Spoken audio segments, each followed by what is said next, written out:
Kaya ko itong ayusin, bulong ng batang may grasa sa kamay habang nakatitig sa makintab at mamahaling sasakyan. Tumawa ng malakas at mapanghamak ang mayamang lalaki. Ngunit sa loob lamang ng ilang sandali, magagawa ng batang yon ang isang bagay na mahirap paniwalaan. Sa gitna mismo ng Avenida Paulista, biglang umusok ang makina ng isang Rolls-Royce Phantom na naging sanhi ng pagsisikip ng trapiko hanggang sa 3 bloke. Galit na galit si Rogelio Mendoza at malakas na sinuntok ang manibela. Gas-gas ang mamahaling balat dahil sa kanyang gintong singsing. Gumastos siya ng 2 milyong reais para sa sasakyang ito. Ngayon, nakatigil ito na parang isang basurang bakal. Sinisira ang kanyang makapangyarihang imahe sa harap ng mga nanonood. Hindi ito totoo, bulong niya habang tumutulo ang pawis sa kanyang muka. Kahit na nakaon pa rin ang aircon, sa paligid niya, walang tigil ang busina ng mga sasakyan. Ang iba pa nga'y nagsisigaw ng mura mula sa kanilang mga bintana. Hindi sanay si Rogelio na nawawala ng respeto. Bilang may-ari ng Mendoza Importações, isa sa pinakamalalaking luxury car dealership sa Brazil, inaasahan na siyang maging huwaran ng pagiging perpekto. Ngunit ngayon, narito siya, walang magawa sa harap ng mga tao habang ang kanyang paboritong sasakyan ay pumalpak.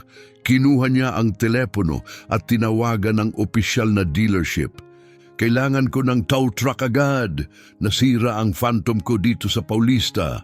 Pasensya na po, Ginoong Mendoza, magalang na sagot ng babae. Pero kasalukuyan pong nasa ibang kliyente ang espesyal naming tow truck.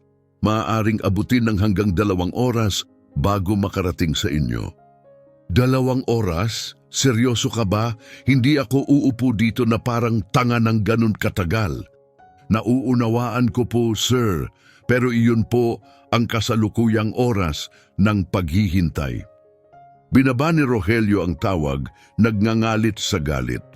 Sa salamin sa likod, nakita niyang humahaba ang pila ng mga sasakyan at naglalabasan ang mga cellphone para mag-record. Magva-viral ito. Naiisip na niya ang mga headline at memes. Ang lalaking kilala sa pagbebenta ng luxury cars, stranded sa kanyang sira-sirang sasakyan. Bigla may kumatok sa bintana. Lumingon siya, handang sigawan kung sino man yon.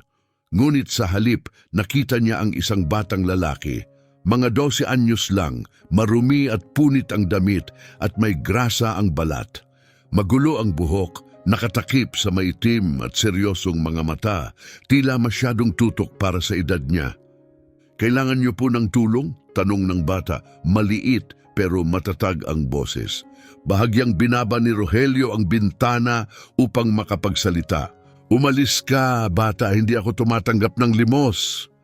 Hindi po ako humihingi, nag-aalok po ako ng tulong. Sa kotse niyo, tumawa ng malakas si Rogelio, mapanghamak at walang awa. Ikaw? Ayusin mo to? Isang batang puro dumi ang katawan? Akala mo kaya mong ayusin ang Rolls-Royce Phantom? Hindi natinag si Roberto Santos. Sanay na siya sa ganitong reaksyon. Alam ko na ang problema, sagot niya ng kalmado. Yung ingay bago tumigil ang makina, tapos may usok. Overheat po yan. Baka na-stuck ang water pump. Tumigil si Rogelio sa pagtawa. Paano nalaman ng batang ito iyon? Makinig ka, bata, sabi ni Rogelio habang bumababa ng kotse. Malaki ang pangangatawan niya, halos doble sa laki ng bata. Mas mahal pa ang kotse kong ito kaysa sa lahat ng pag-aari mo. Hindi ko hahayaan ng isang kung sinong bata na pakialaman ito. Gusto niyo po bang maghintay dito at maipit? Sagot ni Roberto, sabay turo sa walang katapusang linya ng nagagalit na mga driver sa likuran nila. Dahil lalo lang itong lalala. Tumingin si Rogelio sa paligid. Naglalabasan na ang mga tao sa kani-kanilang sasakyan. Nagre-reklamo, nagre-record. Nagiging eksena na ito. Diyan po nagtatrabaho ang tatay ko, dagdag ni Roberto, sabay turo sa isang maliit at maruming talyer sa malapit. Matagal na po kaming nag-aayos ng kotse. Pasilipin niyo lang ako. Tatay mo? Singal ni Rogelio. Diyan sa bulok na shop, anong inaayos nyo dyan? Mga lumang Uno at Palio. Rolls Royce ito, bata. Hindi mo maiintindihan kung gaano ito kakomplikado. Bigla, lumapit ang tatlong lalaking naka-Amerikana, mga kasosyo ni Rogelio sa negosyo. Nasa likod lang ang sasakyan nila at nakita ang lahat. Anong nangyari, Rogelio? Tanong ni Ricardo Fernandez, halos hindi mapigilang matawa. Namatay ang phantom, sagot ni Rogelio halatang frustrado. At yung bata, tanong ni Gustavo Reyes, hindi maitago ang paghamak habang tinitingnan si Roberto. Sabi niya, kaya niyang ayusin. Hindi napigilan ng tatlo ang pagtawa. Ay gusto kong makita to, sabi ni Ricardo, sabay labas ng cellphone para mag-record. Ang batang mula sa mumurahing talyer na aayusin ng pinakamamahaling sasakyan, panalo. Tawanan niyo lang ako, sagot ni Roberto, kalmado pa rin, ngunit may halong tapang. Pero kung mapaandar ko to, magkano ang ibabayad niyo? Napataas ang kilay ni Rogelio, nagulat at natuwa. Hinahamon mo ba ako? Nag-aalok po ako ng serbisyo. Ang serbisyo may bayad. Tumawa si Rogelio nakapamewang. Sige, kung ikaw 1 anyos na bata ay mapapaandar ang kotse kong nagkakahalaga ng 2 milyong reais, bibigyan kita ng 5,000 reais. Naghalakhakan ulit ang mga lalaki sa paligid. Pang 5,000? Rogelio, nasisiraan ka na ba? Relax lang, wala naman siyang maayos pero aliw to. Nanatiling matatag si Roberto. Gawin mong 7,000. Ano? Gulat na sagot ni Rogelio. 7,000 reais. Yan ang halaga ng trabaho. Kasama na rin ang kahihiyang dinanas ko. Matatag na sabi ni Roberto. Tiningnan ni Rogelio ang mga kaibigan niya na patuloy pa ring tumatawa at nagre-record. Mabilis nang nagiging laman ng social media ang buong eksena, isang bagay na siguradong ipopost, isi-share at pagtatawanan. Sige na nga bata, 7,000, sagot ni Rogelio habang napapikit ang mga mata. Pero kapag pumalpak ka, ikaw ang maghuhugas ng kotse ko ng libre sa loob ng 1 buwan. Ayos?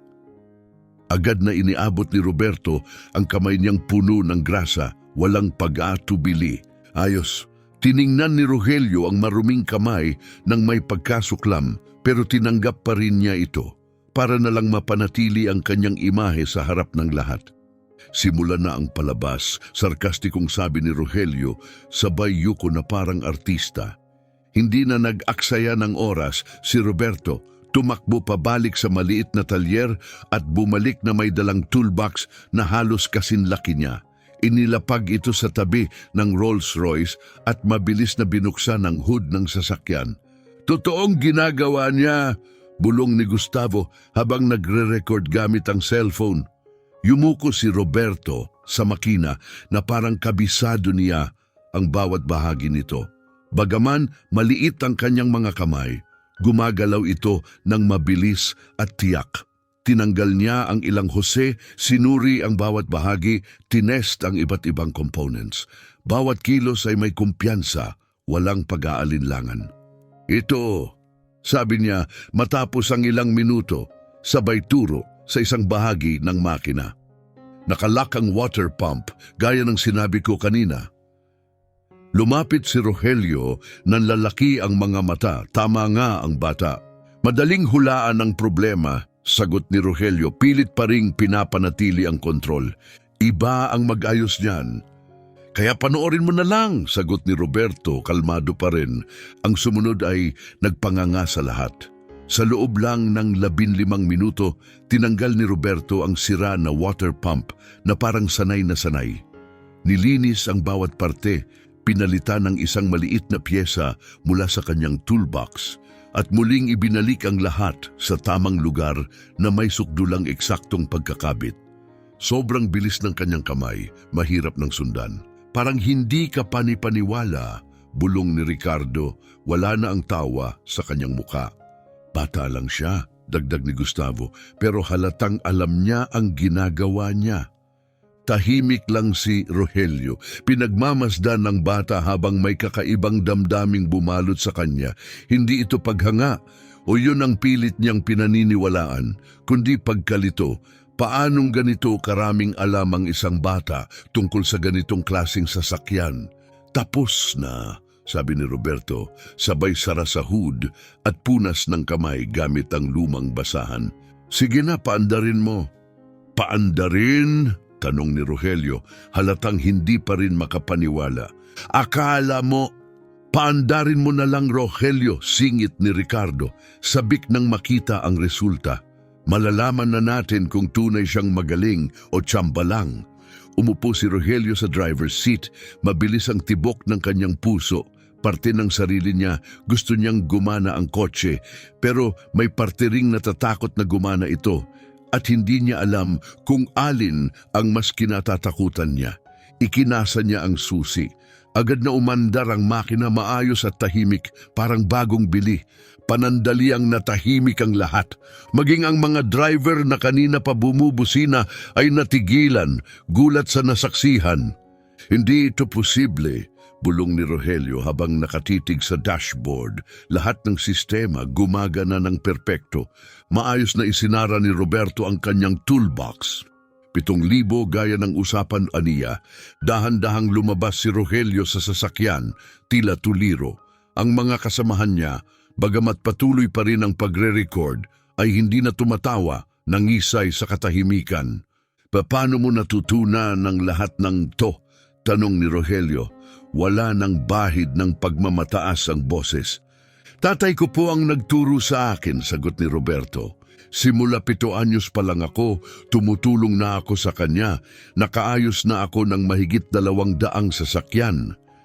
200? 12 anyos ka pa lang. Kayo po, 40, 50, pero kahit kayo hindi nyo alam ang sira ng sarili nyong kotse? Walang alinlangang sabi ni Roberto. Parang sampal ang mga salita. Ngayon, ang tawa ay nagmula na sa mga kasosyo ni Rogelio, ngunit siya na ngayon ang pinagtatawanan. Bayaran mo na ang bata, Rogelio, sabi ni Ricardo. Karapat-dapat siya sa bawat sentimos. Binuksan ni Rogelio ang kanyang pitaka, nanginginig pa. Isa-isang binilang ang 7,000 reais at iniabot kay Roberto. Tinanggap ito ng bata, maingat na binilang sa harap ng lahat at isinilid sa kanyang bulsa. Ikinagagalak ko po ang ating transaksyon, sir, wika niya. Sandali, tawag ni Rogelio, sabay hawak sa braso ng bata. Paano mo nalaman lahat tungkol sa Rolls-Royce? Hindi ito basta-bastang kotse, puno ito ng high-tech na sistema. Mahilig po akong magbasa, sagot ni Roberto. Mayroon akong mga technical manual sa bahay. Lagi pong sinasabi ng tatay ko, ang kaalaman hindi bumibigat kahit gaano karami. Manuals para sa Rolls-Royce? Para sa Rolls-Royce, Ferrari, Lamborghini, Bugatti, hinahanap ko lahat online. Araw-araw ko silang pinag-aaralan pagkatapos ng klase. Tiningnan ni Rogelio ang batang ito. Balot ng grasa, ngunit nagawa ang isang bagay na kahit sertipikadong mekaniko ay baka matagalan gawin at sa murang halaga lang. Sa sandaling iyon, nakaramdam si Rogelio ng isang bagay na matagal na niyang di nararamdaman, pagpapakumbaba. Anong pangalan mo? Mahina niyang tanong. Roberto Santos. Roberto Santos, dahan-dahang ulit ni Rogelio. Impresibo kan ngayon. Salamat po, sir. Bitbit ang kanyang toolbox, tahimik na lumakad si Roberto pabalik sa talyer. Naiwan si Rogelio na pinagmamasdan siya na pagtatanto na may nagbago. Napahiya siya ng isang bata sa harap ng madla. Ngunit ang nakakagulat, wala siyang galit. Ni kaunti. Rogelio, sigaw ni Gustavo habang papalapit. Nakita mo ba yung nakita ko? Oo. Sagot ni Rogelio, isang 12 anyos na bata, inayos ang Rolls-Royce Phantom sa loob lang ng 15 minuto. Hindi lang yon, sabi ni Gustavo, sabay pakita ng kanyang cellphone. Tingnan mo to!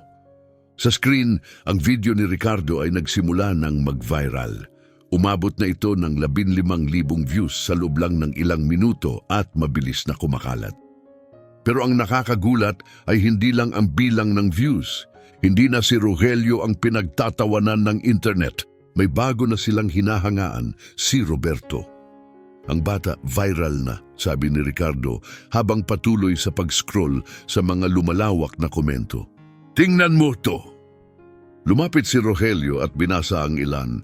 Genius ang batang to, ipapaayos ko sa kanya ang kotse ko kahit kailan. Walang pinipiling edad ang talento. May kung anong tumuso sa dibdib ni Rogelio, pride na nilamon ng katotohanan. Ang dapat sana'y nakakahiya ay naging isang makabuluhang aral. Ipumikit siya saglit at tinanggap ng tahimik ang hindi maitatanggi. Ang araw na iyon, sa halip na pagkasira ng reputasyon, ay nagturo sa kanya ng isang bagay na hindi niya inaasahan. Tara na, sabi ni Rogelio habang muling sumakay sa kanyang maayos ng Rolls Royce. May kailangan akong ayusin. Ngunit habang umaandar ang sasakyan, paulit-ulit sa isip niya ang isang pangalan, Roberto Santos. Isang pangalang alam niyang hindi na niya makakalimutan. Ang hindi alam ni Rogelio, hindi ito katapusan, ito pa lang ang simula. Pagbalik ni Roberto sa maliit na talyer, dala pa rin niya ang 7,000 reais sa bulsa. Mabilis ang tibok ng puso niya sa tuwa. Sa loob, ang kanyang ama, Carlos Santos, ay nasa ilalim ng isang kalawangin at lumang Beetle. Kita lang ang mga paa niya habang lumalagaslas ang tunog ng mga gamit. Tay, hindi niyo po alam kung anong nangyari kanina. Sigaw ni Roberto habang inilabas ang salapi. Lumabas si Carlos mula sa ilalim ng kotse. Mas matanda na ang itsura kaysa sa kanyang edad na 42. Matigas ang naging buhay, pero nagliwanag ang mga mata nang makita ang anak. Ano na naman yan, Hijo? Ano na namang gulo ang pinasok mo? Biro niya habang pinupunasan ng grasa sa kamay. Nakakumpuni ako ng Rolls Royce Phantom. Sa kalye lang mismo. At ito ang kinita ko. Itinaas ni Roberto ang salapi. Bagong-bago pa. 7,000? Roberto, saan mo nakuha? Paano? Totoo po yan, tay. Mabilis na paliwanag ni Roberto. Nasiraan sa labas yung mamahaling kotse. Tapos pinagtawanan ako nung may-ari nung inalok ko ng tulong. Sabi niya, kung mapatakbo ko ulit, bibigyan ako ng 7,000. Inayos ko sa loob lang ng 15 minuto. Tinitigan ni Carlos ang salapi sa kanyang kamay. Paulit-ulit na binibilang na parang baka bigla itong maglaho. Anak, renta na ito ng 4 na buwan. Pagkain natin to. Ito ang patunay na tama ang pagtuturo mo. Putol ni Roberto sabay ngiti. Hindi napigilan ni Carlos ang emosyon. Mahigpit niya niyakap si Roberto at unti-unting namuo ang luha sa kanyang mata. Puno siya ng pagmamalaki, sobrang pagmamalaki. Nalampasan na siya ng anak sa galing kaalaman at kahit sa tiwala sa sarili, pero may halong lungkot ang tuwa. Ang talento ng anak niya ay tila natatabunan lang sa maliit na talyer sa isang liblib na kanto, nag-aayos ng luma at mumurahing sasakyan para lang makatawid sa araw-araw. Mas nararapat ka sa higit pa rito, Roberto, bulong niya. Dapat na sa tunay kang paaralan, may mga mahusay na guro. Hindi dito lang, sa tabi ko, sa maduming talyer. Huwag niyo pong sabihin yan, tay, sagot ni Roberto. Kayo ang pinakamahusay na guro ko. Pero hindi ko kayang ibigay ang tunay mong pangangailangan. Malungkot na sagot ni Carlos. Wala akong pambayad sa pribadong eskwelahan, teknikal na kurso o kolehiyo. Makakahanap tayo ng paraan, tay, sagot ni Roberto. Simula pa lang to, ipunin natin to at palaguin. Tumango si Carlos, pinupunas ang luha sa mata. Tama ka, gagawin nating puhunan ito.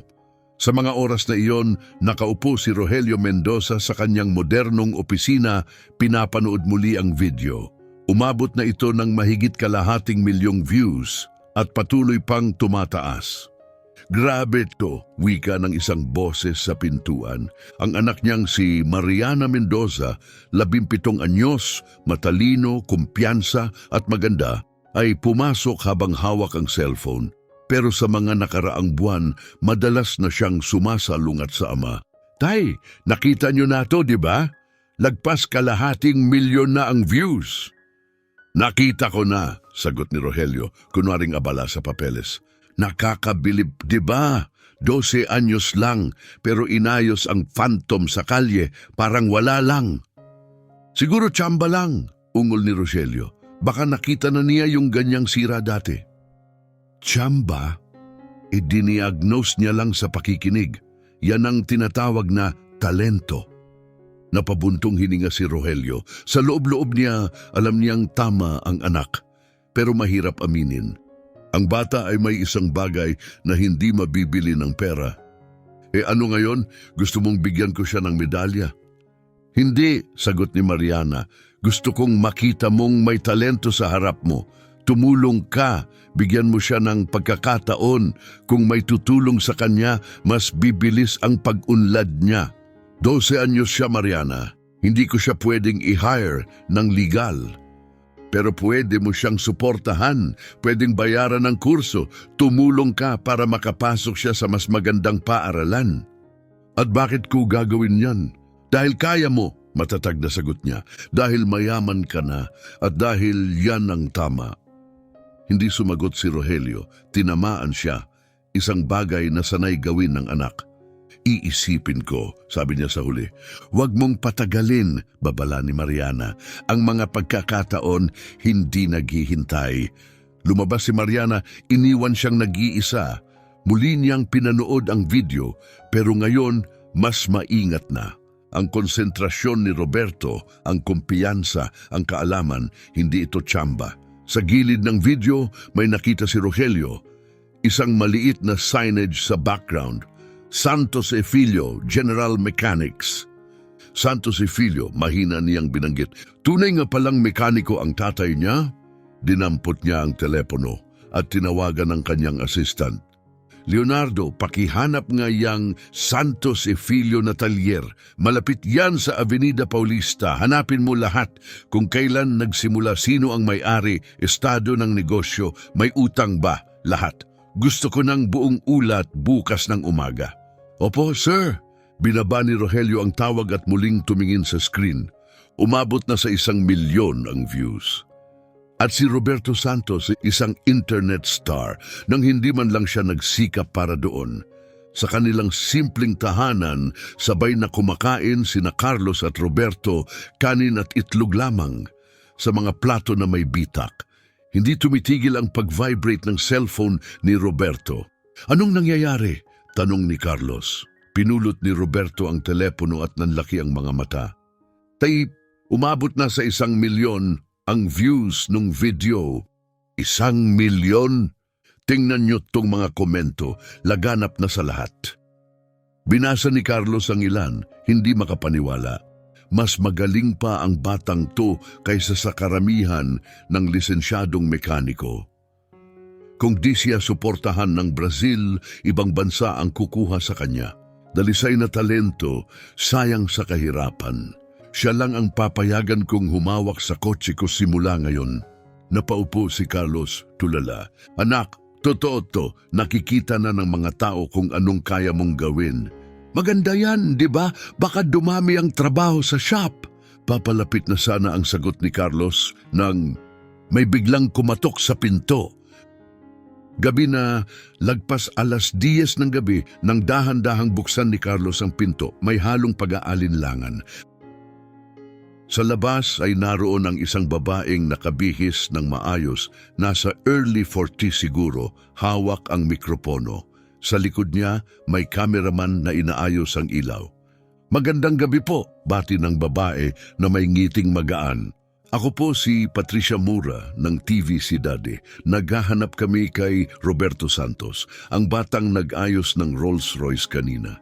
Natigilan si Carlos. TV, paano nyo kami nahanap? Nag-viral po ang video, sir. Nahanap namin ang address ng talyer at nagtanong-tanong sa mga kapitbahay. Dito raw po siya nakatira. Maari po ba siyang ma-interview? Nag-alinlangan si Carlos.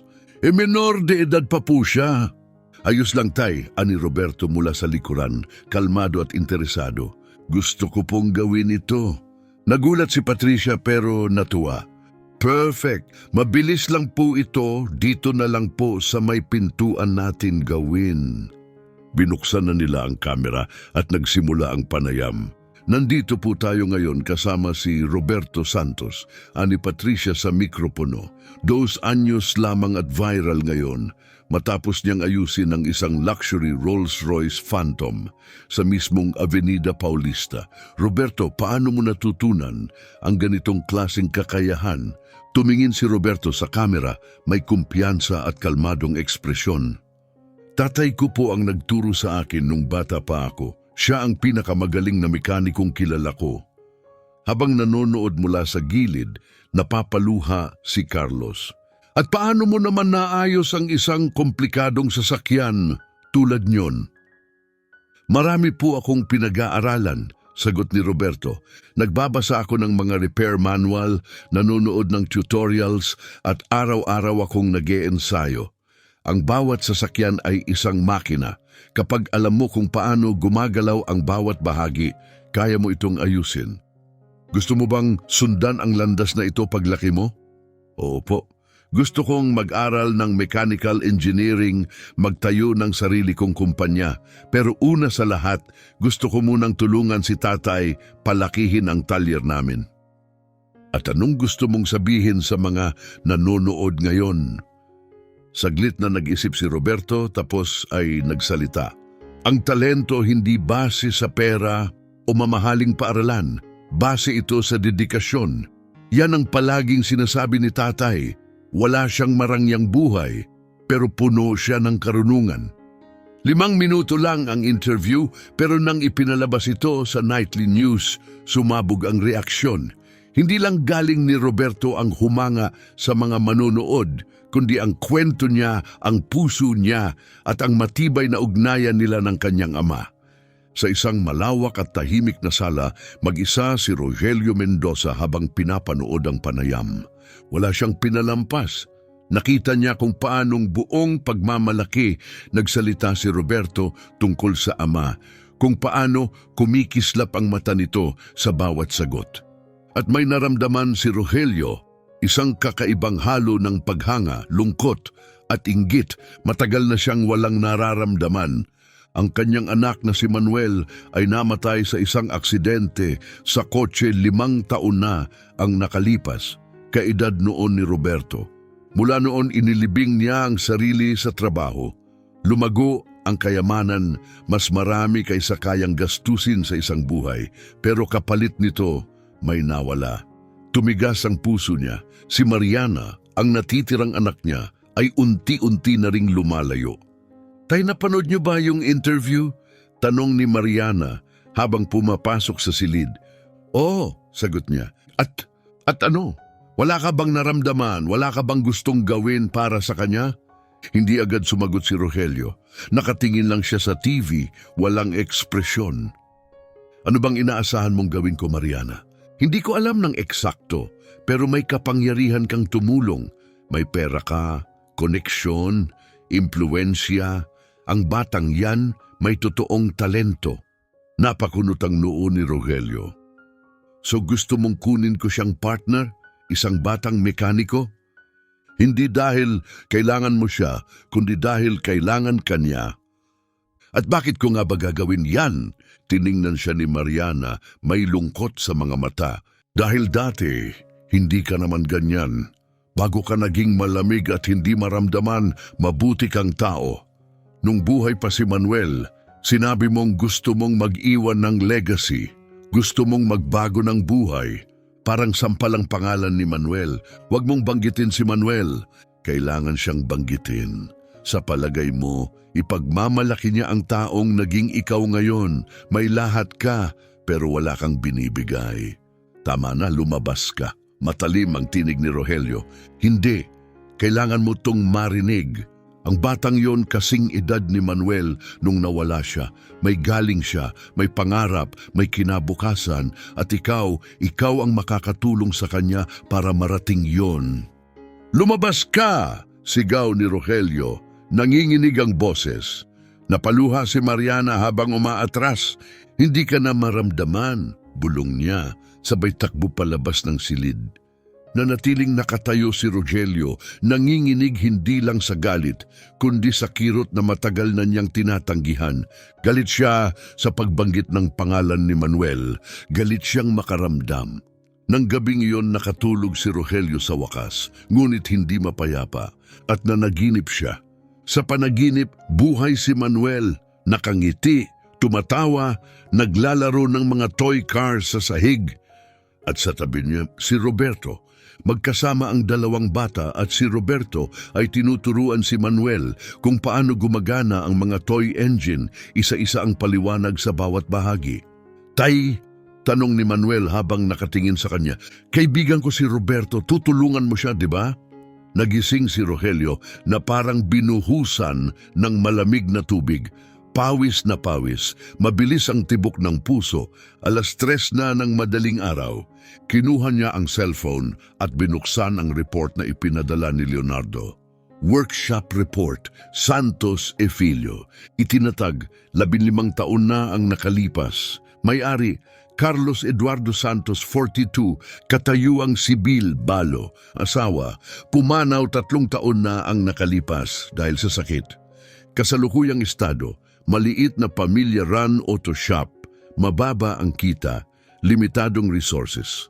Matagal siyang nakatitig sa ulat. Umiikot ang isipan niya, may nagbago. Sa unang pagkakataon sa loob ng maraming taon, hindi negosyo, kita o reputasyon ang iniisip niya. Ang iniisip niya ay layon. At ang isang batang ang pangalan ay Roberto Santos. 12 anyos, Roberto Santos. Mabilis na binasa ni Rogelio ang huling bahagi ng ulat sa kanyang telepono. Kalagayang pinansyal, kritikal. Huling bayad sa renta, delayed. Utang sa suppliers, luma at sira-sirang gamit. Kita kada buwan. Halos 3,500 reais. Napakadilat si Rogelio. 3,500 reais isang buwan. Mas malaki pa ang ginagastos niya sa isang gabi sa mamahaling restaurant. At sa maliit na halagang iyon, may isang ama na nagtataguyod sa isang batang henyo, isang batang may likas na galing, disiplina at mga pangarap. Tinitigan ni Rogelio ang screen, ang mga daliri niya ay nakabitin sa keyboard. Pagkatapos, nag-type siya ng mensahe sa kanyang assistant. "Gusto kong magpa-schedule ng meeting kay Carlos Santos bukas sa opisina ko." Sandali siyang natigilan. Ano nga ba ang ginagawa niya? Ano ang layunin nito? Hindi niya alam ang sagot. Pero pinindot niya ang send pa rin. Sumagot agad si Leonardo. "Yes, sir. Anong oras po?"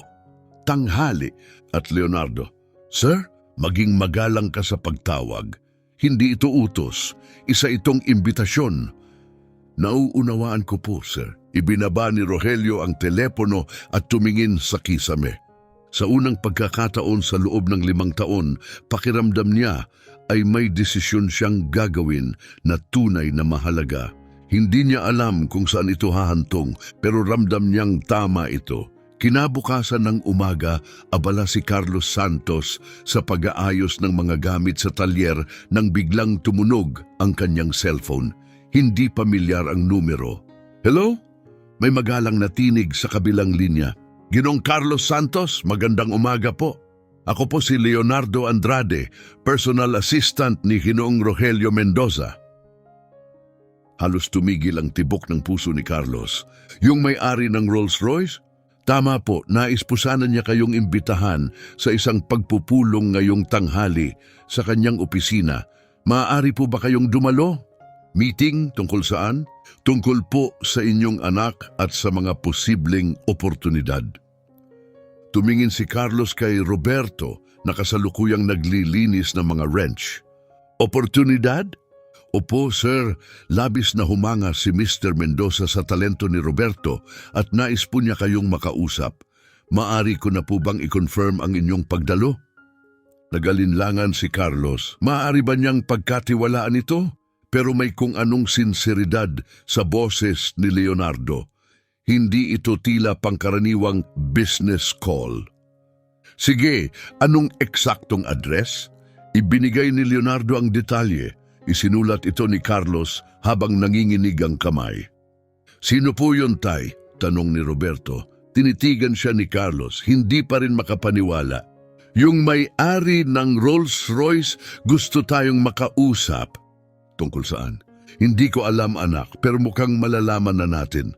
Eksaktong 12:00, naroon sina Carlos at Roberto sa harap ng isa sa mga pinakamagarbong gusali sa Sao Paulo. Kumikinang sa araw ang salamin ng building. Mga valet ang nagpapark ng mamahaling sasakyan. May gwardiya sa harap ng pinto. Inayos ni Carlos ang kanyang lumang polo.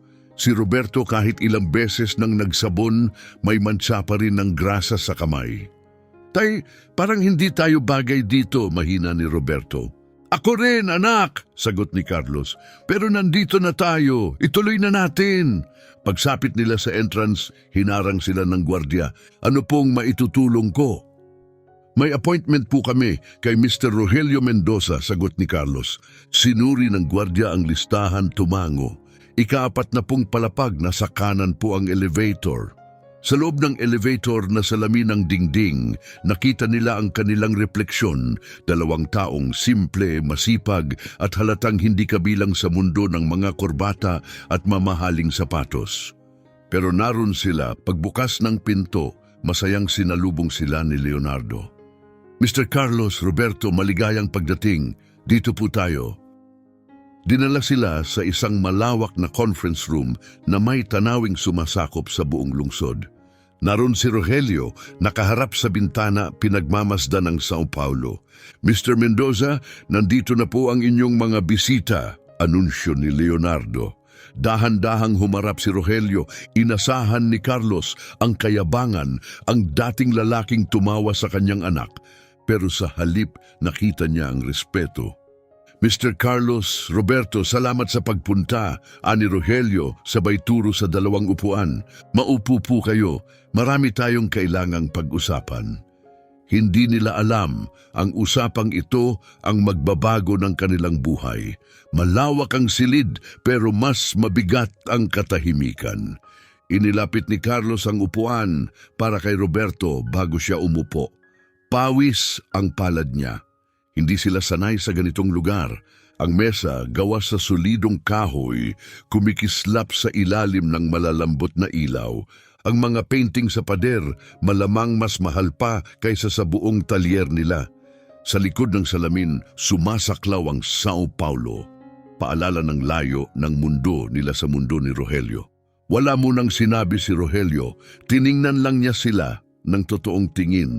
Isang ama, isang anak, balot ng grasa, payak ang kasuotan, pero puno ng isang bagay na matagal na niyang hindi nakita, tibay, dangal, potensyal.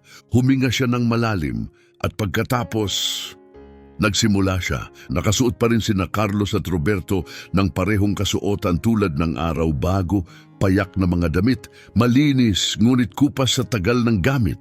Ang kanilang mga kamay, may marka pa rin ng grasa, mga bakas na kahit ilang hugas ay hindi na mabura. Pero ang mga mansang iyon ay hindi kahihiyan, iyan ay tanda ng paggawa, ng mga kamay na lumilikha, nag-aayos, bumubuo. At ngayon, naroon sila sa isang lugar na kabaligtaran ng lahat ng kanilang kinagisnan, isang mundo ng kapangyarihan, kayamanan at kinis. Binasag ni Rogelio ang katahimikan. Tubig, kape, juice, alok niya ng magalang. Tubig lang po, salamat, sagot ni Carlos halos pabulong. Ipinagpor ni Rogelio ng tubig ang bawat isa mula sa kumikinang na pitsel na kristal bago siya umupo sa tapat nila. Si Roberto, gaya ng dati, tahimik ngunit alerto, pinagmamasdan ang bawat galaw ni Rogelio tulad ng pagmamasid niya sa isang makina. Ginoong Carlos, Roberto, panimula ni Rogelio habang magkakapatong ang kanyang mga kamay sa ibabaw ng mesa. Inanyayahan ko kayo dito dahil may ilang bagay akong kailangang sabihin, lalo na tungkol sa nangyari kahapon. Biglang tumikas ang likod ni Carlos, handang ipagtanggol ang anak kung kinakailangan. Naging bastos ako, mayabang. Tinrato ko ang anak ninyo na para bang wala siyang halaga, na para bang dahil sa kanyang edad at pinanggalingan, wala siyang kakayahan. Ngunit ang totoo, napakalaki ng talento niya. Huminto siya, sandali. Lunok ng pride, humihingi ako ng taos-pusong paumanhin sa inyong dalawa. Napakurap si Carlos. Hindi ito ang inaasahan niya. Inihanda niya ang sarili para sa kung anu-anong senaryo, pagbawi sa bayad, reklamo sa ginawa ni Roberto o baka legal na banta. Pero ito, isang tunay na paghingi ng tawad mula sa mismong Rogelio Mendoza. Mr. Mendoza, sagot ni Carlos, maingat ang mga salita. Tapat pong nagtrabaho ang anak ko. Binayaran niyo siya gaya ng usapan. Wala po kayong utang sa amin. Umiling si Rogelio, banayad. Maaaring binayaran ko ang pagkumpuni, pero hindi ko binayaran ang panglalait, ang pagtawa sa kanya, ang pagtrato na para bang wala siyang halaga dahil lang siya ay bata at mahirap. Umalingaw-ngaw ang salitang mahirap sa silid, parang sampal. Saglit na yumuko si Roberto, masakit, pero muling tumingin pataas. Mahirap po kami, Mr. Mendoza, pero hindi ibig sabihin nun na tanga kami, kalmado niyang wika. Sabi palagi ni tatay, ang dangal hindi nabibili at ang karunungan hindi kailangan ng pera, kailangan lang ng tiyaga. Ngumiti si Rogelio, malungkot, may pagsisisi. Mas magaling kang nagturo kaysa sa karamihan ng mayayamang magulang na may lahat ng resources sa mundo. Sandaling katahimikan, isang ama, isang anak, at isang taong mayaman na ngayon lang tunay na nakikinig. Pero hindi lang yan ang dahilan, kaya ko kayo pinatawag, dagdag ni Rogelio, sabay bukas ng folder na kanina pa nasa mesa. Pinag-aralan ko ang inyong talyer, nanigas si Carlos. Inimbestigahan niyo kami? Oo, tapat na sagot ni Rogelio. Alam kong delayed ang renta ninyo, may utang sa suppliers, luma ang kagamitan, sapat lang ang kita para makaraos buwan-buwan. Tumigas ang tono ni Carlos. Hindi niyo na po dapat pakialaman yon. Tama kayo, hindi ko saklaw yan. Sa normal na araw, wala akong pakialam. Pero matapos kong makita ang anak niyong kahapon at ang pagmamahalan ninyo bilang mag-ama, may napagtanto ako. At ano yon? Gusto ko po kayong alukin. Napatitig si Carlos. Anong klaseng alok? Inilapit ni Rogelio ang dokumento. Gusto kong mag-invest sa talyer ninyo, i-modernize ito. Maglagay ng mga bagong tools, machines, gawin itong specialized service center para sa mga high-end na sasakyan. Napalawak ang mata ni Carlos. Mag-i-invest pero bakit? Dahil ang bansang ito ay puno ng talento na hindi nabibigyan ng pagkakataon. Mga batang tulad ni Roberto, henyo pero walang daan pasulong. Ako may pera, kayo may galing. Kung magsasama tayo, makakabuo tayo ng isang bagay na pambihira. Sumandal si Carlos, naninimbang. At ano naman ang makukuha niyo rito? Pasensya na, pero ang mayayaman, madalas may kapalit ang lahat. Tumango si Rogelio, nauunawaan niya, 30% ng negosyo, sagot niya. Sa inyo pa rin ang buong kontrol at 70% ng kita. Ako ang maglalabas ng kapital. Ako rin ang tutulong sa pagdala ng mga luxury clients. Pero ang kaluluwa ng lugar mananatili sa inyo. Tumingin si Roberto sa kanyang ama, naghahanap ng sagot. Si Carlos tuliro pa rin, hati sa pag-asa at pag-aalinlangan. Magkano po ang tinutukoy ninyo? 500,000 reais, paunang investment. Halos mahulog si Carlos sa upuan. 500,000 libo?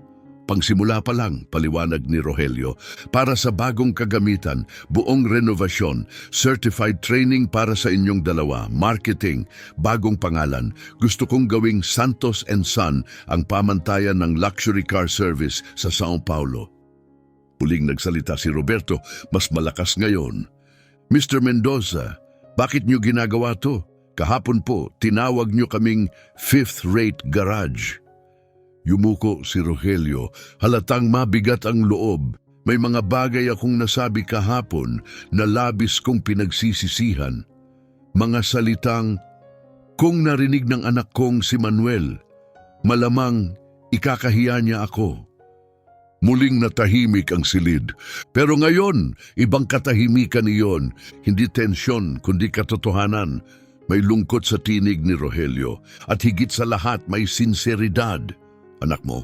Tanong ni Carlos. Mahina ang tinig. Si Manuel, sagot ni Rogelio, unti-unting lumambot ang boses.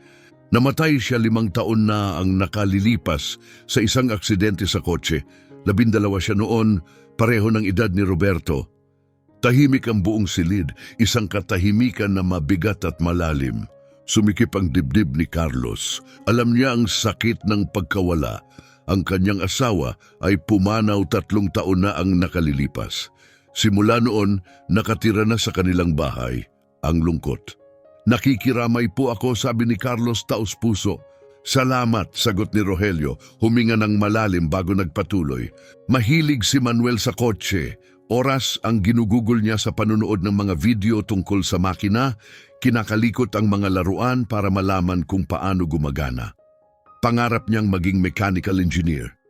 Naramdaman ni Roberto ang init sa lalamunan, parang narinig niya ang sariling pangarap, inilarawan ng ibang tao. Nang makita ko ang anak mo kahapon, sabi ni Rogelio, bahagyang nanginginig ang boses. Kung paano siya gumalaw, kung gaano ka-focus ang mata niya, kung paano siya humawak ng gamit, parang nakita ko ulit si Manuel, parang nakita ko kung ano ang magiging anak ko. Kung nabigyan lang siya ng pagkakataong lumaki. Lumuhang tuluyan si Rogelio. Isang lalaking hindi na umiyak sa loob ng maraming taon. Isang lalaking nagtayo ng pader ng kayabangan at kapangyarihan para lang mabuhay sa sakit. Pero ngayon, unti-unting bumagsak ang mga pader na iyon. Kaya ako gustong mag-invest, sabi niya habang pinupunasan ng luha, hindi tinatago ang damdamin. Hindi ko na maibabalik ang anak ko, pero siguro matutulungan ko ang isang ama na bigyan ng kinabukasan ng kanyang anak, ang kinabukasang hindi naranasan ng akin. Umiiyak na rin si Carlos, 2 ama, 2 balo, isang sandaling puno ng katotohanan, hindi sa boardroom, kundi sa lugar ng sakit, pag-ibig at pag-asa na hindi kailanman kayang bilhin ng pera. Ginoong Mendoza, ani Carlos, sa gitna ng luha, hindi ko po alam kung anong sasabihin. Lumapit si Rogelio, mahinahon ng tinig. Sapat na ang oo, hayaan mong gawin ko ito. Hindi para sa akin, kundi para kay Roberto, sa kahangahangang regalong taglay niya. Tumingin si Roberto sa kanyang ama, matatag ang mga mata, naghihintay ng desisyon. Tila nalilito si Carlos, nahahati sa pagitan ng dangal at oportunidad, pero nagsalita si Roberto, mahinahon. Tay, palagi niyo pong sinasabi, huwag natin hayaang pigilan ng pride ang progreso, di ba? Tumingin si Carlos sa anak niya at ngumiti sa gitna ng luha. Kailan ka naging ganito kamatalino? Magaling po kasi ang naging guru ko, sagot ni Roberto, sabay hawak sa kamay ng ama. Huminga ng malalim si Carlos at humarap kay Rogelio. Sige, sabi niya, pero may mga kondisyon kami. Siyempre, tango ni Rogelio, sabihin niyo lang. Una, simula ni Carlos, magpapatuloy sa pag-aaral si Roberto, edukasyon bago talyer, walang exemption. Ngumiti si Rogelio, sa ngayon ako at gusto ko yan ilagay sa kontrata. Bibigyan si Roberto ng buong scholarship sa isa sa pinakamagagandang private school sa Sao Paulo. Namilog ang mata ni Carlos, gagawin niyo yan? Oo, dahil kung walang edukasyon, masasayang ang talento. Kailangan ni Roberto ng parehong teorya at praktikal. Tumango si Carlos, sabay dagdag, ikalawa, mananatili sa amin ang buong operational control. Mag-i-invest kayo, pero hindi kayo makikialam sa araw-araw na pagpapatakbo. Perpekto, sagot ni Rogelio. Kayo ang eksperto, hindi ako. Malulunod lang ako sa paghawak ng talyer. Tumigas ang boses ni Carlos. At ikatlo, at seryoso ako rito, kapag ininsulto o minaliit niyo muli ang anak ko, kahit gaano kalaki ang investment, tapos ang lahat, walang diskusyon. Inilahad ni Rogelio ang kanyang kamay. Pangako ko, at kung sirain ko ito, sa inyo na ang lahat. Ang talyer, kagamitan, kliyente. Ako na ang lalabas. Tinanggap ni Carlos ang kamay. Alam niyang ang sandaling ito ang magbabago ng kanilang mga buhay. May kasunduan na tayo? Tanong ni Rogelio. Meron? Sagot ni Carlos. Ngumiti si Roberto, buo, dalisay, may halong pagkamangha, isang ngiting naniniwala pa sa kabutihan ng mundo. Mahusay! Wika ni Rogelio habang tinatabi ang mga dokumento. Papasimulan ng abogado ko ang mga kontrata ngayong araw. Sa ngayon, gumawa na kayo ng listahan, tools, upgrades, renovation. Walang limitasyon sa gastos. Simula na tayo. Mr. Mendoza, mahinahong tanong ni Roberto, pwede po ba akong magtanong? Siyempre. Bakit po kayo nagbago? Kahapon, ibang tao kayo. Huminga ng mabagal si Rogelio. Kagabi, may sinabi sa akin ang anak kong si Mariana. Sabi niya, bago ka naging malamig at makalkula, isa kang mabuting tao. Sa palagay mo, ikararangal ka ni Manuel ngayon? Hindi nagatubili si Roberto. At sa tingin niyo po ba? Bahagyang ngumiti si Rogelio, malungkot. Yung ako kahapon, hindi. Pero yung sinusubukan kong maging ngayon, sana biglang bumukas ang pinto. Pumasok si Mariana, hawak ang cellphone. Tay, narinig ko po na nandito pa sila at... Tumigil siya sa pagsasalita nang makita sina Carlos at Roberto. Pasensya na po, hindi ko intensyong manggulo. Kumaway si Rogelio. Ayos lang, halika. Gusto kitang ipakilala. Ipinagmalaki niya, ito si Carlos Santos at ang anak niyang si Roberto. Lumapit si Mariana, ngumiti at kinamayan silang mag-ama. Napakaganda po kayong makilala. Ako ang pinakamalaking tagahanga mo, Roberto. Siguro 20 beses ko nang napanood ang video mo. Namula si Roberto, salamat po. Grabe ka, 12 ka lang pero ginagawa mo na ang hindi kayang gawin ng iba. Paano mo natutunan to? Si tatay po ang nagturo sa akin, sagot ni Roberto, walang pag-aalinlangan. Tumingin si Mariana kay Carlos, may paghanga. Ibig sabihin, ang tunay na henyo nasa tabi mo. Tumawa si Carlos, medyo nahihiya. Hindi, si Roberto ang espesyal. Pareho kayo, sagot ni Mariana. Tapos humarap sa ama. Teka, mag-i-invest ka talaga sa shop nila? Tumango si Rogelio. Sa unang pagkakataon, sa ilang buwan, niyakap siya ni Mariana. Proud ako sa iyo, Tay. Ginagawa mo ang tama. Pumikit si Rogelio, hawak ang yakap na mas matagal sa inaasahan. Ngayon lang niya na-realize kung gaano niya ito na-miss. Roberto, wika ni Mariana na muli nakangiti. Pwede ba akong humiling? Siyempre. Turuan mo naman ako tungkol sa kotse, mechanics. Gusto ko talagang matutunan pero si Dad... Nagulat si Rogelio. Hindi mo sinabi kahit kailan. Tuwing sinasabi ko, ang sagot mo lagi, hindi para sa babae yan, di ba? Napayuko si Rogelio, tahimik ang kahihiyan. Isa na namang piraso ng dating kayabangan, ang tahimik na gumuho. Gusto ko po kayong turuan, sabi ni Roberto nakangiti. Sabi ni tatay, ang karunungan, pag ibinahagi, dumarami. Matalino ang tatay mo, sagot ni Mariana habang tinitingnan si Carlos na may respeto. Namula si Carlos, halo ng kahihiyan at karangalan. Hindi siya sanay na maging sentro ng papuri. Tumayo si Rogelio puno ng sigla. Marami tayong kailangang buuin. Carlos, Roberto, tanghalian tayo. Doon na natin pag-usapan ang proyekto habang kumakain. Nag-alinlangan si Carlos, tinitingnan ang kanilang damit na may grasa. Mr. Mendoza, hindi kami nakaayos para sa mamahaling kainan. Tumawa si Rogelio. Di sa simpleng kainan tayo. May alam akong lugar na may lutong bahay. Walang kinakailangang coat and tie. Tumawa si Mariana. Si Dad sa lutong bahay? Kailangan ko ng litrato. Historic to. Tumawa ang lahat. At sa unang pagkakataon sa mahabang panahon, naramdaman ni Rogelio Mendoza na isa siyang tunay na tao, hindi lang isang milyonaryo. Isang ama na muling nakakahanap ng layunin, isang bata na muling nakakita ng kinabukasan, isang tatay na nagbibigay ng pagkakataong sumikat ang kanyang anak, at isang dalaga na handang matuto dahil sa wakas may nagsabi sa kanyang kaya niya.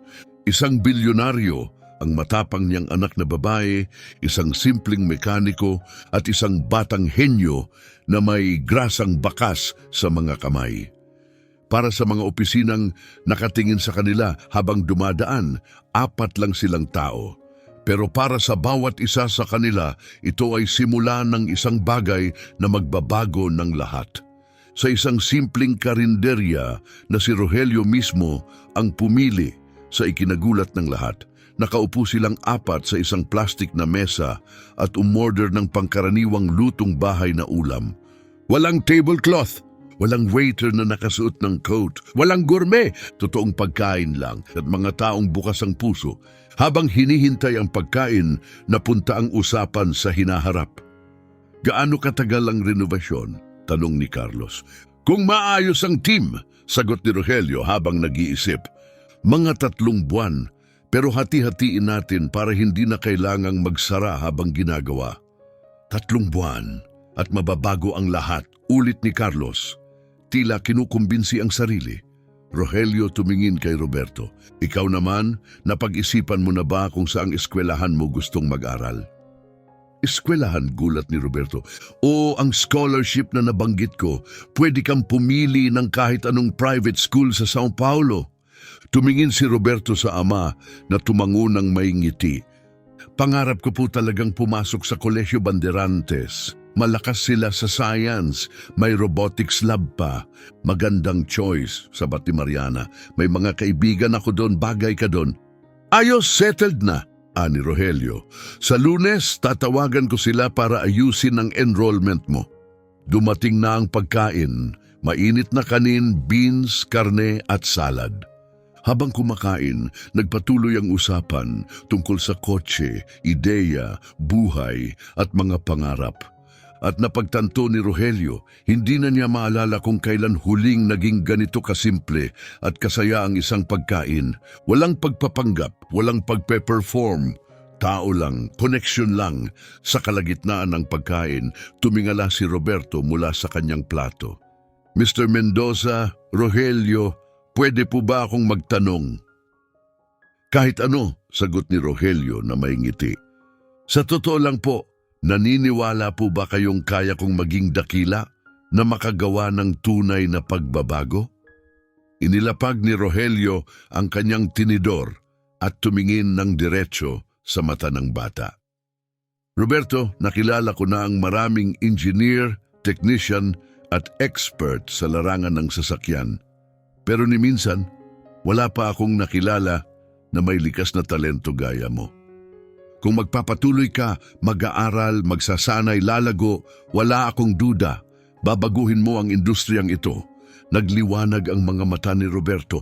Re-revolusyonaryo? Hindi po ba sobra na yon? Tamang salita yon, mariing tugon ni Rogelio. 12 ka pa lang. Pero ginagawa mo na ang bagay na inaabot ng iba ng dekada. Isipin mo kung ano pa ang kaya mo pagsapit mo ng 20 o 30. Sandaling tumigil si Roberto tapos, gusto ko pong magtayo ng sarili kong kumpanya balang araw, isang training center para sa mga batang mekaniko. Gusto kong turuan ang mga tulad ko na ang kaalaman kayang baguhin ang lahat. Nabigla si Rogelio, parang boses ni Manuel ang narinig niya. Kung ganon, simulan na natin ang kinabukasang yon sabay-sabay, sagot niya. Nagawin nating unang hakbang ang talyer ninyo. Pagkatapos kumain, bumalik sila sa opisina ni Rogelio kung saan nakahanda na ang makapal na folder ni Leonardo, mga kontrata, plano, timeline. Dahan-dahang binuklat ni Carlos ang mga dokumento. Ang dami po nito, iuwi niyo muna, alok ni Rogelio. Pag-aralan ninyo mabuti. Kung gusto nyo, ipasuri nyo sa abogado. Ayokong pilitin kayo pumirma hanggat hindi kayo komportable. Hindi po kayo natatakot na baka takbuhan ko to? Biro ni Carlos. Ngumiti si Rogelio. Carlos, kung tipo kang mapagsamantala, hindi mo napalaki si Roberto ng ganito. May tiwala ako sa inyo. Tumingin si Carlos sa papel. Ngayong umaga lang, isa lang siyang hirap na mekaniko. Baon sa utang, walang pag-asa. Ngayon, may partner siyang mayaman, renovation na paparating at scholarship para sa anak. Sir Rogelio, pagtatama niya sa sarili. Maraming salamat, hindi niyo alam kung anong ibig sabihin nito para sa amin. Alam ko, mahinang sagot ni Rogelio. Ibig sabihin nito pag-asa, kinabukasan at walang masayang na talento. Sa di kalayuan, masayang nag-uusap sina Roberto at Mariana. Animated si Roberto habang nagpapaliwanag. Magkasundo sila, puna ni Carlos. Palibhasa puro peke ang nakakasama ni Mariana sa eskwela, sagot ni Rogelio. Kailangan niya ng totoo at si Roberto, kakaiba rin. Brilliant pero medyo loner, ngumiti si Rogelio. Sa tingin ko, hindi lang partnership ang nabuo natin ngayon. Parang bagong pamilya na rin. Tumigil ang hangin sa salitang iyon. Pamilya, dalawang lalaking nawalan, dalawang ama na natututo, na minsan galing sa di inaasahang tao ang paghilom. Tay! Sigaw ni Roberto mula sa kabila ng silid. Pupunta raw si Mariana bukas sa talyer. Gusto niyang makita paano tayo magtrabaho. Ayos lang po ba? Ngumiti si Carlos. Siyempre naman. Ayos, masiglang sabi ni Mariana. Bukas ng umaga, magdadala ako ng damit na pwedeng madumihan. Sigurado ka ba, anak? Tanong ni Rogelio. Pawisan marumi, manual na trabaho yan. Perfect. Handa ako, sagot ni Mariana na nakangiti. Huwag ka lang magsuot ng puti, biro ni Carlos. Tumawa si Rogelio. Tunay, malalim, walang halong pagpapanggap. May nagbago sa kanya. May nagbago sa kanilang lahat. Hindi lang ito partnership, hindi lang proyektos, isang misyon, isang kinabukasan, isang pangalawang pagkakataon. Tay, gusto kong matuto, sabi ni Mariana. At hindi ako natatakot na madumihan ang kamay ko. Tiningnan siya ni Rogelio na parabang ngayon lang siya nakita ng buo. Kailan naging ganito kakumpiyansa ang anak niya? Ganito katatag, kailan naging ganitong kabuo ang dating munting batang palaging nakayakap sa kanya? Kung ganun, sige, sagot niya, may bahagyang ngiti. Pero mag-ingat ka, mahigpit magturo si Roberto. Hindi nga po, protesta ni Roberto natatawa. Si tatay ang mahigpit. Nagtawanan silang lahat. At sa sandaling iyon, naglaho ang yaman, antas sa lipunan at pinanggalingan. Wala nang bilyonaryo, wala nang mekaniko. 4 na tao na lang, pinag-isa ng isang bagay na bihira. Paggalang, pangarap at isang pangalawang pagkakataon. Nagpaalam sina Carlos at Roberto, bitbit ang mga dokumento, at ang isang kinabukasang dati ay pangarap lang. Sa loob ng elevator, silang dalawa lang, nagkatinginan sila at nagtawanan. Hindi dahil sa biro, kundi dahil sa tuwang hindi maipaliwanag, yung tawanan ng mga pusong biglang binuhusan ng pag-asa. Tay, totoo po ba to? Halos pabulong tanong ni Roberto. Sa tingin ko, anak, sa tingin ko, oo. 500,000 reais. Private school, renovation ng buong talyer. At partner na, sa totoo lang pwedeng naging kalaban natin, pero baka siya pa ang maging kaibigan. Lumabas sila ng gusali, naglakad pa uwi. Walang taxi, walang kotse, ang bus at bangketa pa rin ang kanilang mundo. Pero ngayong araw, ibang-iba ang pakiramdam ng parehong kalye. Mas maliwanag ang langit, mas banayad ang syudad.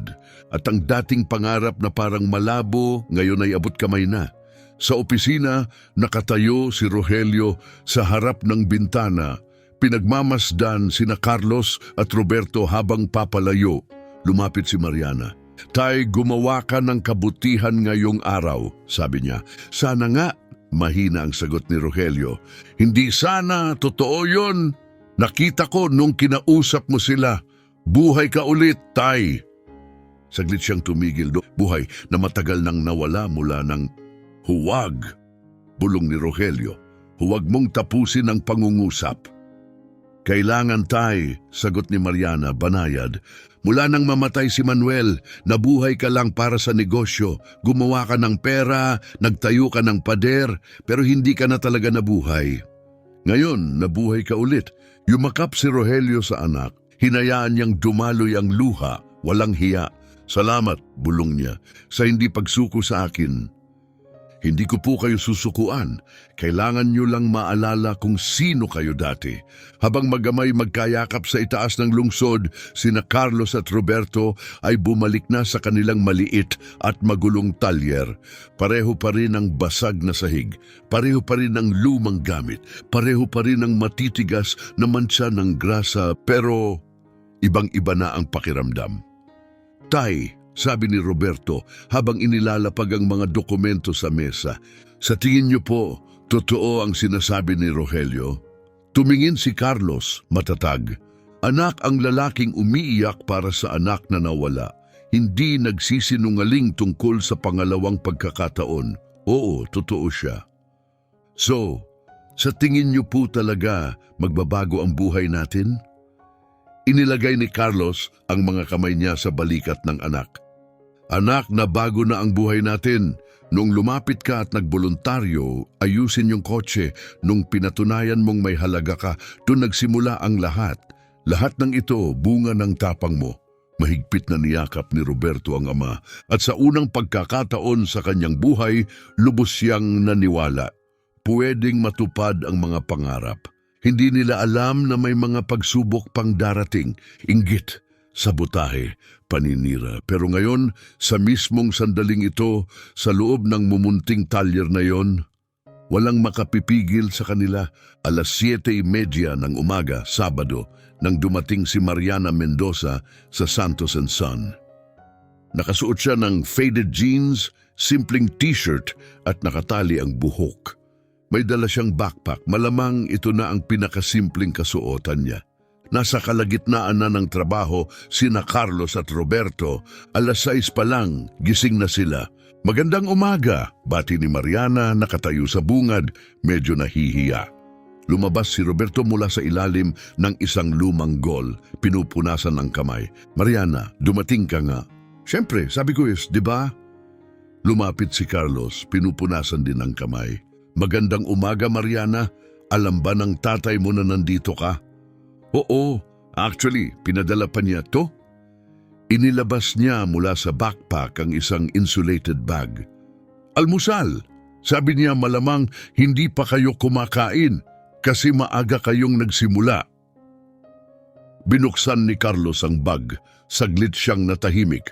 Loob nito, mga bagong tinapay, hiniwang keso't karne, sariwang orange juice at mga prutas. Mas marami pa ito kaysa sa karaniwang kinakain nila sa buong linggo. Napakabait nito, ani Carlos, halos mangiyak-ngiyak. Nagsusumikap siya, paliwanag ni Mariana. Kagabi, hindi siya tumigil kakakwento tungkol sa talyer. Matagal na siyang hindi naging ganito kasaya. Nilinisan nila ang isang lumang work table at ginawang makeshift breakfast area. Walang tablecloth, walang plato, pero puno ng pagbabahagi at kwentuhan. Habang kumakain, sinimulan ni Roberto ipakita kay Mariana ang mga sasakyang ginagawa nila. 3 kotse ngayong araw, paliwanag niya. Puro simpleng sira itong gol kay Donna Teresa. Tinuturo niya ang kotse na nasa ilalim niya kanina. Isa siyang kasambahay. 3 bahay ang pinaglilingkuran. Yung starter motor niya ang may sira. Bagong piyesa, 200 reais. Pero nakahanap ako ng second hand, 50 lang. Yun lang ang kaya niya. Tahimik na tumango si Mariana. Hindi lang siya humanga sa kakayahan, kundi pati sa pag-unawa. Nagbibigay po kayo ng diskwento sa mga hindi kayang magbayad ng buo? Tanong ni Mariana puno ng pag-usisa. Ang sinisingil namin ay kung ano ang makatarungan, sagot ni Carlos, kalmado. Nagtatrabaho si Donna Teresa buong araw. 3 bahay ang nililinis niya. Hindi ko siya sisingilin ng pareho sa isang taong 5 beses ang kinikita. Pero hindi ba kayo nalulugi? Tuloy ni Mariana. Ngumiti si Carlos. Banayad, ang pera dumarating at umaalis, pero ang dignidad, kapayapaan ng isip, hindi mabibili yon. Tiningnan siya ni Mariana at pagkatapos ay si Roberto, ama't anak, may mga kamay na may grasa, lumang gamit at payak na kasuotan. Wala silang marami pero ang dami nilang ibinibigay. Sa unang pagkakataon, nakaramdam si Mariana ng kahihiyan sa buhay na kanyang nakasanayan. Lumaki siya sa luho pero walang layunin. Pwede po ba akong tumulong? Tanong niya bigla. Siyempre, sabay ngiti ni Roberto, halika, tuturuan kita ng basic. Buong umaga silang magkasama, maingat at matiyaga si Roberto magpaliwanag parang bihasang guro.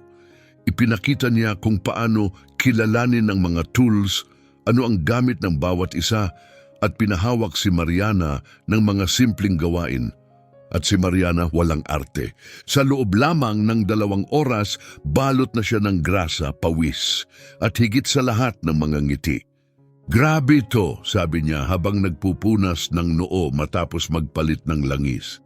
Totoo to, hindi lang to nababasa sa libro, totoong gumagawa ka ng bagay. Yan ang mahal ko dito, sagot ni Roberto. Bawat kotse, bagong hamon, bawat problema, parang puzzle, at pag nasolusyonan mo, may natulungan kang tao. Tahimik na pinanood sila ni Carlos, ang anak niyang nagtuturo, at ang isang batang babae na gustong matuto. Mula noon, tinatawag ng ibang bata si Roberto na kakaiba dahil mas gusto niyang makina kaysa laro. Pero ngayon, hindi na siya mag-isa. Ilang minuto bago magtanghali, isang kotseng itim na Mercedes-Benz ang huminto sa harap ng talyer. Kumikinang, makapangyarihan, litaw sa lugar, lumabas ang isang lalaking nasa 50 taong gulang. Malinis, formal, halatang hindi taga rito. Si Ricardo Fernandez, isa sa mga kasosyo ni Rogelio, ang mismong taong tumawa kay Roberto noong insidente sa Rolls-Royce. Pumasok siya sa talyer na parang pinandidirihan niya ang lugar. Hinanap ko ang tinatawag nilang batang henyo, anunsyo niya, may halong hamak. Tumayo si Roberto, agad niya itong nakilala. Ako po yon, sir. Tiningnan siya ni Ricardo mula ulo hanggang paa, halatang may paghamak. Ikaw yung sinasabi nilang miracle mechanic? Opo, sagot ni Roberto kalmado. Ano po ang maitutulong ko? May ingay ang Mercedes ko. Pinatingnan ko na sa 3 pinakamagagaling na shop. Wala pa ring makaintindi. Tiningnan siya ni Carlos, naguguluhan. At dinala mo rito? Umismid si Ricardo. Gusto kong makita kung totoo kang gifted o baka tsamba lang yung nangyari sa Rolls-Royce. Inihagis niya ang susi kay Roberto, may kasamang yabang. Tingnan natin ang kaya mo, bata. Nasalo ni Roberto ang susi at lumapit sa kotse. Binuhay ang makina, nakadinig, pumikit, tahimik. Pagkaraan ng 1 minuto, pinatay ang makina at binuksan ang hood. Gaano katagal bago mo malaman? Tanong ni Ricardo habang tumitingin sa relo, halatang naiinip. Alam ko na po, nagulat si Ricardo. Ano? Yung alternator belt tensioner po, maluwag. Kaya po may vibration at tunog. Sa ngayon, maliit pa. Pero kung pabayaan, pwedeng maputol ang belt at masira ang makina. Napatingin si Ricardo, hindi makapaniwala. Paano mo nalaman yon? Sa tunog, sagot ni Roberto. Iba ang tono ng belt vibration, sanay na akong makinig sa ganon. Kaya mo bang ayusin? Kaya ko, tango ni Roberto. Pero hindi dito. Kailangan ko ng precision equipment para sa tamang tension. Kung mali ang gamit, masisira lang lalo. Ngumiti si Ricardo, may halong pangungutya. Ibig sabihin, hindi mo kayang ayusin. Hindi po yun ang sabi ko, sagot ni Roberto walang kaba. Ang sabi ko, hindi ko to kayang ayusin dito ngayon, pero pwede ko kayong i-refer sa certified shop. O kung gusto nyo, hintayin nyo ang ilang linggo kapag tapos na ang renovasyon ng workshop namin. Napakunot ang noo ni Ricardo. Renovation? Sumagot si Carlos. May partnership kami ni Rogelio Mendoza. Mag-i-invest siya sa shop. Full renovation. Namilog ang mata ni Ricardo. Si Rogelio dito? Nag-invest na siya. Dagdag ni Carlos. 500,000 paunang pondo. Nanginig si Ricardo, hindi siya nakatanggap ng balita tungkol dito. Wala siyang sinabi sa akin. Biglang nagsalita ang isang boses sa likod, baka kasi wala ka sa posisyon para malaman. Luminga si Ricardo at natigilan. Naroon si Mariana, naka-cross arms, may grasa sa pisngi, matalimang tingin. Alam niya si Ricardo, isa siya sa mga bisitang palaging masyadong tumitig, masyadong maraming sinasabi at nagbibigay sa kanya ng kilabot. Namilog ang mata ni Ricardo sa pagkabigla. Anong ginagawa mo rito at ganyan ang suot mo? Tumingin si Mariana sa kanyang mga kamay, balot ng grasa at buong tapang na itinaas ito. Nag-aaral ako ng mekanika. May problema ba yon? Alam ba ng tatay mo na nandito ka? Alam niya at suportado niya. Hindi tulad mo na parang nagpupunta lang dito para mag-inspeksyon. Akala mo ikaw ang may karapatang magdesisyon kung ano ang karapat-dapat sa investment. Namula ang mukha ni Ricardo sa inis. Mariana, hindi ka nababagay dito. Halika, ihahatid na kita pauwi. Hindi, salamat. Matigas ang tono ni Mariana. Ayos lang ako rito. Mariana, ipinipilit ko at ako'y tumatanggi. Ang boses niya ay matalim, may bigat, katulad ng boses ng ama niya kapag seryoso. Kung hindi mo kailangan ng tulong ni Roberto, pakipark na lang sa labas. May ibang customer na naghihintay. Hindi iyon totoo, wala namang ibang kotse. Pero natutunan ni Mariana na ang kumpiyansa kapag tama ang pagkakasabi ay kayang gawing pader ang isang kasinungalingan. Tumingin si Ricardo sa paligid, nakita niya si Roberto, kalma, tiyak. Si Carlos, tahimik pero alerto. Si Mariana, komportable sa gitna ng alikabok at grasa at doon niya naramdaman ang isang bagay na hindi inaasahan. Inggit, hindi sa pera, kundi sa layunin, sa tunay na koneksyon sa pagitan ng mga taong ito. Sa realidad na hindi kailanman niya nahanap sa lahat ng kanyang negosasyon at mamahaling hapunan. Magkano ang bayad sa diagnostic? Tanong ni Ricardo habang dinudukot ang wallet. Wala, sagot ni Roberto. Ang pag-diagnose ay hindi serbisyo, isa itong kabutihang loob. Kabutihang loob? Ulit ni Ricardo, halatang nagulat. Opo sir, nagbabayad lang po ang kliyente kapag may inayos talaga kami. Nag-atubili si Ricardo tapos ay inilabas ang 2 malutong na 100 real bill at inilapag sa counter. Kung ganon, ito ang bayad ko sa katapatan. Bihira yan ngayon. Parang ang papuri ay mas tungkol sa sarili ni Ricardo kaysa sa serbisyo. Wala nang ibang salita. Umalis si Ricardo, sumakay sa kanyang Mercedes at nagmaneho palayo. Nang makaliko ang kotse sa kanto, hindi na napigilan ni Mariana. Grabe, ang sama talaga ng taong yon, ganyan na siya palagi. Mayabang, plastic, palaging nakatingin sa tao mula taas. Kilala mo siya ng husto? Tanong ni Carlos. Sa kasamaang palad, business partner siya ni Dad. Mahigit 10 taon na. Magaling lang siya sa isang bagay, paggawa ng pera, pero hindi ibig sabihin nun mabuting tao na siya. Bakit hindi siya hiwalayan ng tatay mo? Tanong ni Roberto. Dahil nakikinabang siya sa kita, pero alam naming lahat, pag may pakinabang lang siya, saka lang siya kikilos. Tahimik na inilagay ni Carlos ang 200 reais sa cash drawer. At least, nagbayad siya, ani Carlos. Hindi tayo ang pumipili ng kliyente. Lahat pantay ang trato, maski pa mahirap silang pakisamahan. Tama si Dad, dagdag ni Roberto. Wala tayo sa negosyo ng paghuhusga. Nandito tayo para lutasin ang problema. Nagbalik sila sa trabaho, ngunit may bigat na naiwan sa hangin.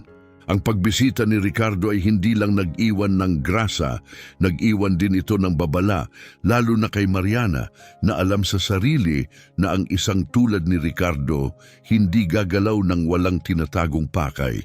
Bandang hapon habang nag-aayos na ng gamit si Mariana, may dumating na sasakyan sa harap ng talyer, si Rogelio. Mag-isa, siya mismo ang nagmaneho, isang bagay na bihira niyang gawin. At ang kanyang ekspresyon, seryoso. Tay? Tanong ni Mariana habang papalapit. Anong ginagawa mo rito? Kailangan ko makausap si Carlos, sagot niya diretso. Nang pribado, tumango si Carlos at humarap sa mga kabataan. Roberto, Mariana, bumili muna kayo ng ice cream. Maglakad-lakad kayo. Mukhang tututol si Roberto pero banayad siyang hinila ni Mariana. Tara na, ako ang taya. Hindi na nagpaligoy-ligoy si Rogelio.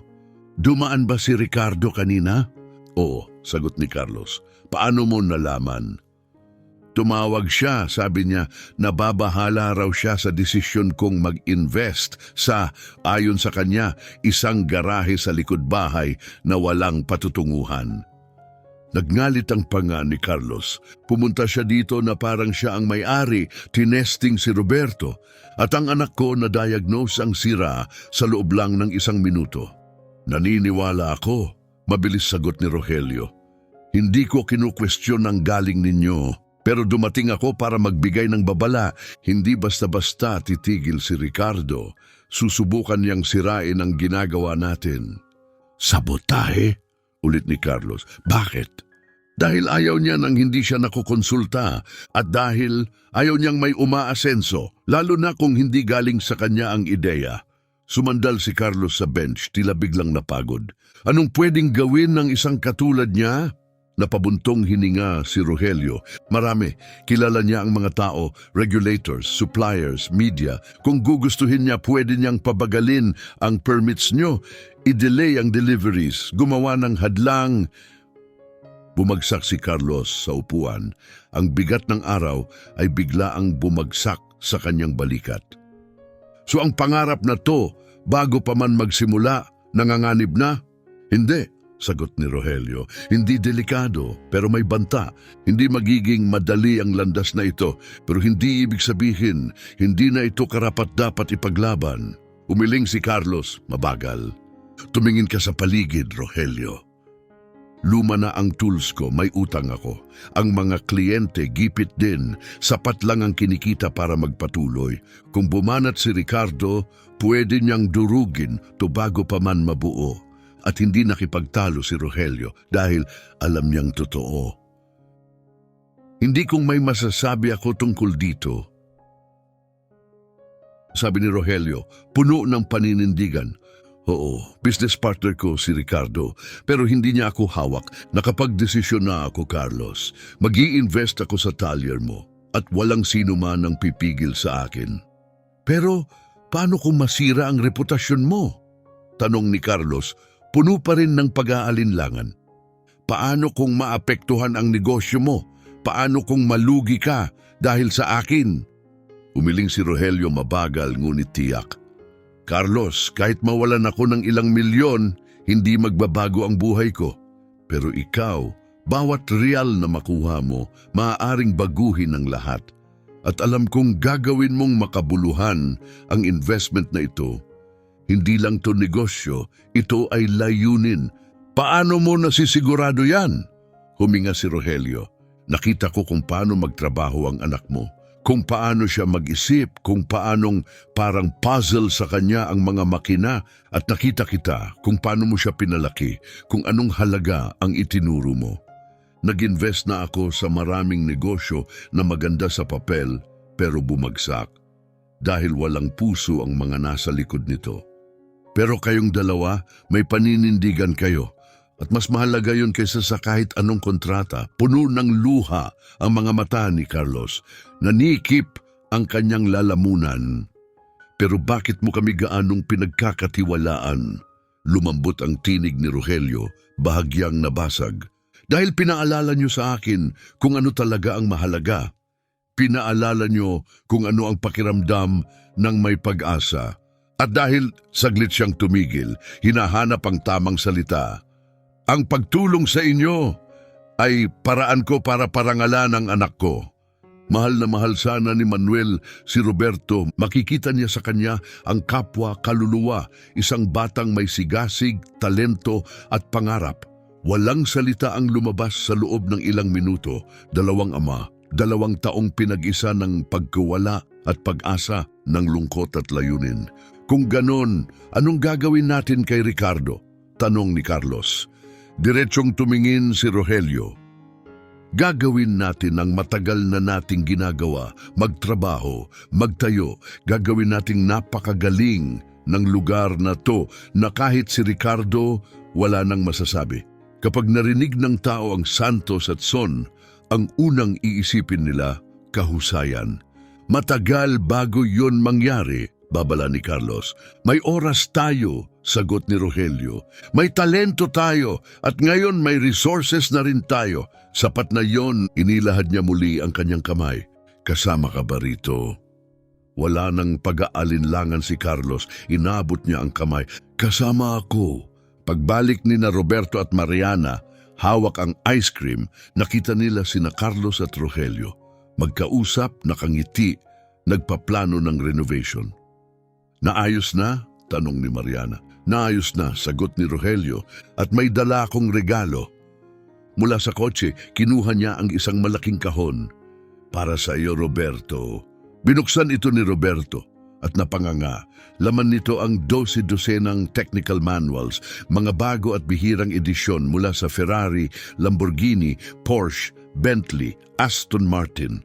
May mga collector's items. Ang iba, pinakabagong update mula sa mga profesional. Napatitig si Carlos. Sigurado akong mahal ito, ngumiti si Rogelio.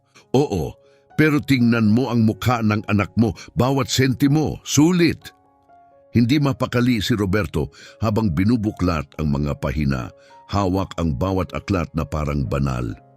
Hindi siya nanginginig dahil sa kaba, kundi sa paghanga. Salamat, Rogelio, sobra. Salamat po talaga. Tiningnan siya ni Rogelio na may tunay na paghanga. Hindi, Roberto, ako ang dapat magpasalamat. Pinaalala mo sa akin kung bakit ako nagmahal sa trabahong ito. Hindi ito kailanman tungkol sa pera, kundi sa makina, sa hamon, sa ganda ng pag-unawa kung paano gumagana ang mga bagay. Nakatayo si Mariana sa tabi, pinagmamasdan ang eksena. Mga ngiti, usapan, kalma. Hindi pa niya nakita ang ama na ganito, relaxed, totoo, masaya. Mas bata ang itsura, totoong ngiti, magaan ang balikat, may kislap sa mga mata, matagal nang nawala. At alam niya, ang mag-amang Santos ang nakagawa ng hindi nagawa ng therapy. Pinaramdam nila sa kanya muli ang pagiging tao. Tay, wika ni Mariana, marahan. Sa tingin ko, Bu, ito ang pinakamagandang desisyon na ginawa mo. Tumango si Rogelio, mas lalo pang lumambot ang ngiti. Sa tingin ko rin, anak. Sa tingin ko rin. Kinagabihan matapos umalis sina Rogelio at Mariana, naiwan sina Carlos at Roberto sa talyer at tahimik. Madilim ang labas. Tanging ilaw ng isang bumbilyang nakabitin ang nagbibigay liwanag. Sa mesa nakasalansan ng maayos ang mga manual. At magkatabi, nakatungo ang mag-ama, sinusuyod ang bawat pahina, bawat diagram. Tay, tanong ni Roberto, sa tingin niyo po, kaya natin talaga to? Yung inaasahan sa atin ni Rogelio. Tiningnan ni Carlos ang anak. 12 taong gulang, may grasa pa sa mukha, mapupungay ang mata pero nagniningas sa determinasyon. Alam mo kung ano na ang nagawa natin, anak? Ano po? Napaniwala natin ang isang tao sa atin. At pag may naniniwala sa iyo, lahat ay posible. Ngumiti si Roberto at nagpatuloy sa pagbabasa. Ang dami pa niyang kailangang matutunan. Ang dami pa niyang kailangang buuin. Ang dami pa niyang kailangang patunayan. Pero ngayon sa unang pagkakataon, hindi na siya nag-iisa. May tools siya, may suporta at higit sa lahat may mga taong naniniwala sa kanya. Ang hinaharap, malayo pa sa garantisado. Nandun pa rin si Ricardo Fernandez, nanonood, naghihintay, nagtatangka, ayaw niyang mapag-iwanan, ayaw niyang mawalan ng kontrol at lalong ayaw niyang mapahiya ng isang batang mekaniko sa isang garahe. Pero sa ngayon, sa isang maliit na talyer sa Sao Paulo, isang ama at isang anak ay nagtatayo ng higit pa sa negosyo. Tinutuklas nila ang kinabukasan. Isang pahina, isang kotse, isang kilos ng tiwala sa bawat araw. Ang pag-a-adjust sa bagong paaralan ay mangangailangan ng tiyaga. Pero sa ngayon, hindi na yun mahalaga. Dahil sa unang pagkakataon, naniniwala si Roberto Santos na kaya niyang maging higit pa sa isang batang mahirap mula sa isang maalikabok na talyer. Kaya niyang maging inhinyero, maging negosyante, maging guro, kaya niyang maging kahit sino. At ang mga pangarap, kapag pinatibay ng sipag at sinustentuhan ng tamang mga tao, ay may isang kakaibang ugali, nagkakatotoo. Sa isang mataas na gusali, makintab at marangya, nasa telepono si Ricardo Fernandez. Sunod-sunod ang tawag sa suppliers, sa city officials, sa inspectors, sa kanyang tahimik na koneksyon sa mga estratehikong posisyon. May isang lugar na ang tawag ay Santos at Son, sabi niya sa bawat tawag. Gusto kong pahirapan sila, huwag kayong lumabag sa batas. Pero ipatupad niyo ito ng mahigpit, gawing mabagal, gawing mahirap, gawing masakit. Nagtatanim siya ng mga binhi ng sabotahe na balang araw ay uusbong. Pero ang hindi alam ni Ricardo, maling tao ang minamaliit niya. Hindi niya nauunawaan ang lakas ng isang ama na walang takot at may lahat ng dahilan para lumaban. At lalo na hindi niya nauunawaan ang apoy sa puso ng isang 12 taong batang isinilang para baguhin ang mga patakaran.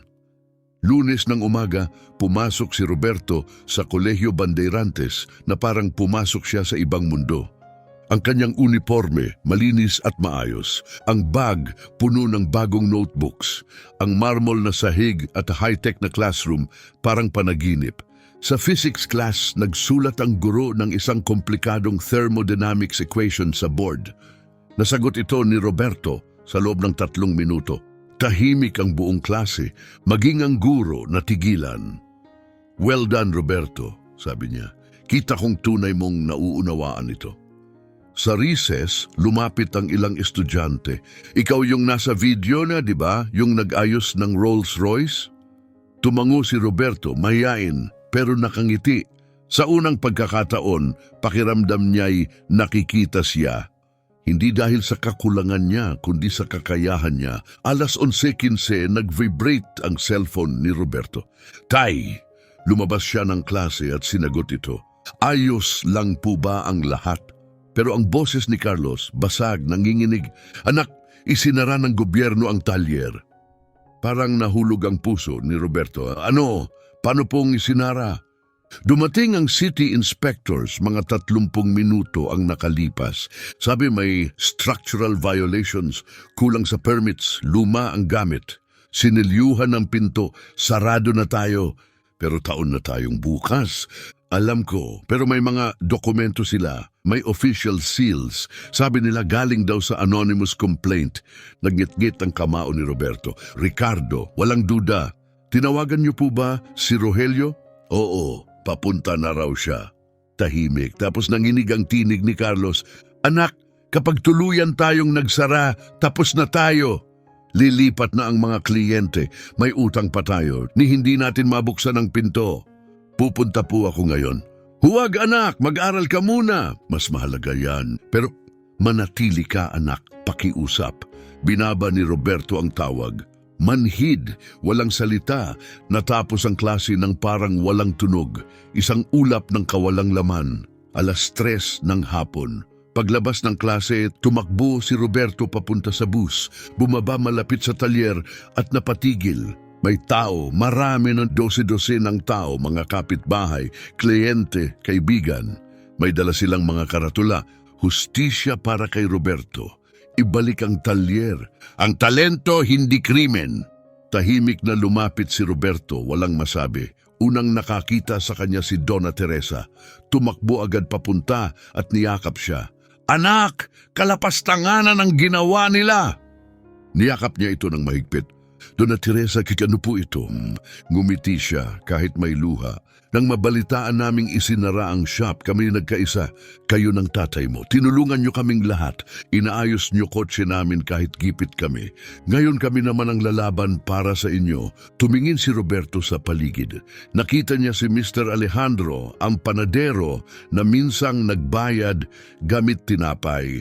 Si Mrs. Carmen, retiradong guro na may lumang kotse na inayos ni Roberto ng libre. At marami pa, mga taong dating may sirang sasakyan pero umalis na may pag-asa. Mga taong ngayon nakatayo para sa kanya.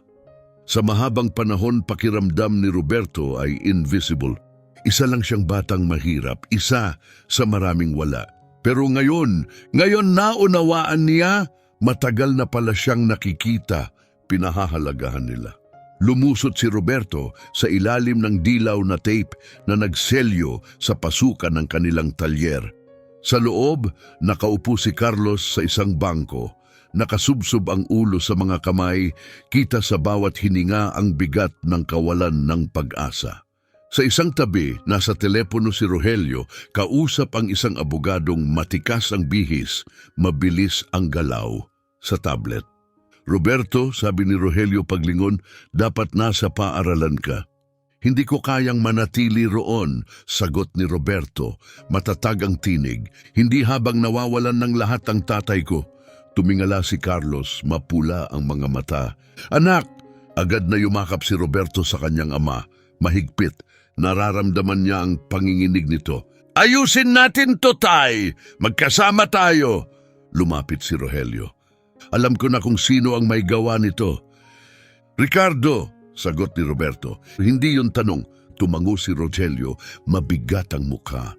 Ricardo, gumamit ng koneksyon sa City Hall. Inutusan ng mga inspektor gamit ang luma niyang mga pabor. Oo, may ilang permits na hindi pa updated. Pero yung bilis ng pag-inspection, malinaw na setup ito, bulong ni Carlos halos walang lakas. Ngayon, anong gagawin natin? Tumingin si Rogelio sa abogadong kasama. Ngayon lalaban tayo. Si Francisco ang kasama ko, eksperto sa administrative law. Lalabanan namin ang bawat paratang. Ipapakita naming ito'y ginawa sa masamang layunin. Umiling si Carlos. Maaring abutin ng linggo yan, samantala sarado kami. Walang kita, walang operasyon. Ako ang bahala sa gastos, sagot ni Rogelio agad. Kasosyo mo ako. Kapag nalunod ang shop na to, lugi rin ako. Biglang dumating si Mariana, hawak ang cellphone. Dad, kailangan mong makita to. Pinatugtog niya ang video. Kuha ito mula sa labas, kasama ang mga tao. Sa screen, si Dona Teresa, namumugto ang mata. Carlos at Roberto Santos, bayani sila rito sa komunidad. Noong wala akong pera, inayos pa rin nila ang kotse ko. Hindi lang negosyo ito, talyer ito ng pag-asa para sa mga walang-wala.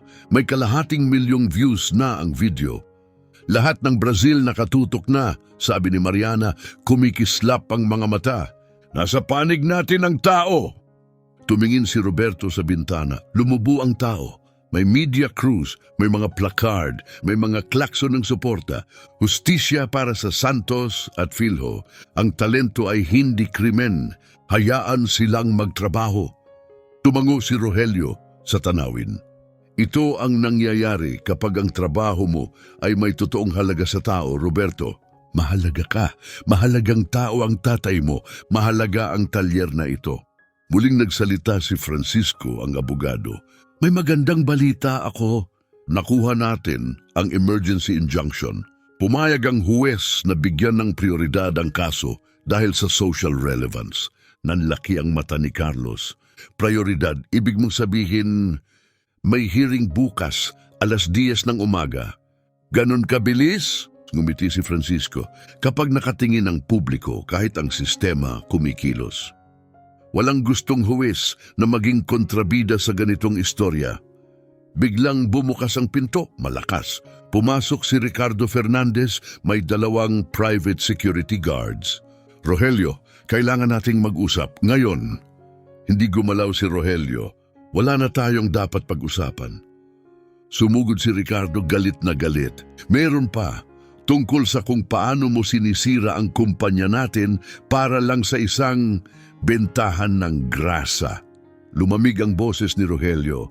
Pag-isipan mong mabuti ang susunod mong sasabihin.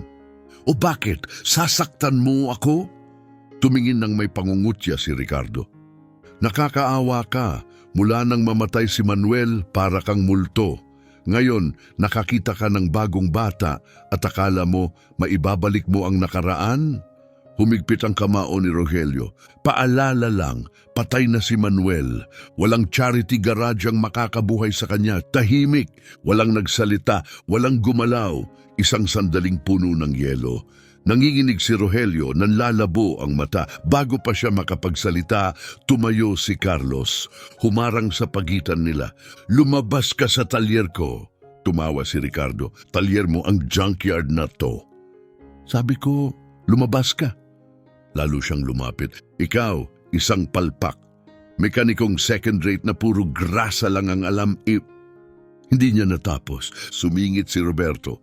12 taong gulang, maliit. Pero ang mga mata naglalagablab. Hindi mo sisiraan ang tatay ko. Nagulat si Ricardo. Tumabi ka, bata. Hindi. Mas mahalaga ang tatay ko kaysa sa lahat ng meron ka. Tinuruan niya akong magtrabaho, maging tapat at igalang ang kapwa. Ikaw, anong naituro mo? Paano manira ng tao dahil naiinggit ka? Tumawa si Ricardo pilit. Inggit, sa inyo may mga yate ako, penthouse, 12 ng kotse. Eksakto, sagot ni Roberto hindi natinag. Mga bagay pero ako may mga taong nagmamahal sa akin. Isang amang handang ibuwis ang buhay para sa akin. Mga kaibigang nandiyan sa oras ng pangangailangan. Isang buong komunidad na naniniwala sa amin. Unti-unting nawala ang ngiti ni Ricardo. Pumunta ka rito para patunayan na kami maliit, pero ikaw ang nagpatunay kung gaano ka kaliit. May mga bodyguard ka nga pero sira naman ang reputasyon mo. Biglang nagpalakpakan at nagsigawan ng suporta ang mga tao sa labas. Namula si Ricardo. Pagsisisihan mo to. Hindi niya pagsisisihan, sabat ni Rogelio, lumapit at tumayo sa tabi ni Roberto. Dahil bukas, ihaharap ko ang mga ebidensyang hindi mo inakalang meron ako, mga audio recording, bank transfers, mga testigo. Ikaw ang nagutos na inspeksyonin ang shop at ngayon, mawawala ang lahat sa'yo. Nanlumo ang mukha ni Ricardo.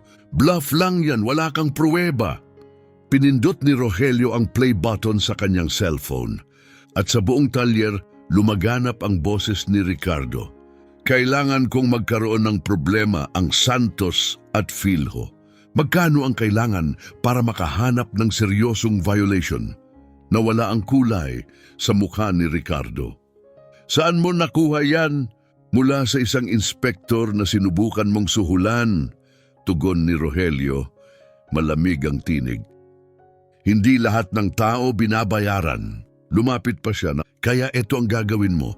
Lalabas ka rito, iuurong mo lahat ng reklamo at ibebenta mo ang shares mo sa kumpanya natin. Gawin mo yon at hindi ko ito ipapasa sa Federal Police. Hindi mo pwede. At gagawin ko, kapag hindi ka sumunod, huhulihin ka. At ngayong nasa panig namin ang publiko, kahit sinong abogado, hindi na kayang baluktutin ang katotohanan. Hindi makagalaw si Ricardo. Hindi pa ito tapos, sabi niya, nanginginig. Tapos na, lumabas ka, at huwag ka nang lalapit muli sa pamilyang to. Umalis si Ricardo habang binubulabog siya ng bunang mga tao, tila kontrabidang tinataboy sa entablado. Kinabukasan puno ang korte. Pinakinggan ng huwes ang mga recording, sinuri ang mga ebidensya. Walang hirap ang desisyon. Suspendido ang order ng pagpapasara. Inimbestigahan ang mga inspektor. Binuksan muli ang Santos at Philho. Paglabas ni na Carlos, Roberto, Rogelio at Mariana, sinalubong sila ng mahigit 200 katao. Tagumpay ang katarungan. Roberto! Napahinto si Roberto, hindi siya makapaniwala. Sa wakas naramdaman niya, tanggap siya. Mahalaga siya, yumakap si Carlos sa kanya. Nagtagumpay tayo, anak. Hindi po tay, kayo po, pinalaki niyo ako, tinuruan niyo akong lumaban. Lumapit si Rogelio kasama si Mariana. Pinaalala niya sa akin si Manuel, mahinang bulong niya. Pero hindi siya si Manuel, sagot ni Mariana. Siya ang bagong batang tinutulungan mo. At kasing ganda rin yon, isang panaginip muling nabuo. Hindi na makilala ang dating talyer. Ngayon ay may 2 modernong gusali, makabagong kagamitan, hydraulic lifts, computer diagnostics, mga silid-aralan para sa mga apprentice at ang bagong karatula, Santos e Filho, sentro ng kahusayan sa mekanika, kaakibat ang Mendoza Imports, kung saan nagtatagpo ang talento at pagkakataon. Sa muling pagbubukas, daan-daan ang dumalo. Lumapit si Roberto sa podium, suot ang bagong uniforme. Hindi lang ito trabaho para sa amin, panimula niya. Dito ko natutunan na kayang baguhin ang kaalaman ng buhay, na mas mahalaga ang katapatan kaysa kita. At ang talento hindi kailangan ng yaman kundi ng pagkakataon, maalab na palakpakan. Ngayon, hindi lang kami nagbubukas ng talyer, naglulunsad kami ng training center, libre ang kurso sa mga kabataan. May scholarship para sa masisipag. Ipinapakita naming ang oportunidad binabago ang kapalaran. Sumunod si Carlos sa mikropono. Hindi ako magaling magsalita, pero gusto kong pasalamatan ng taong nagpabago ng buhay namin. Tumingin siya kay Rogelio.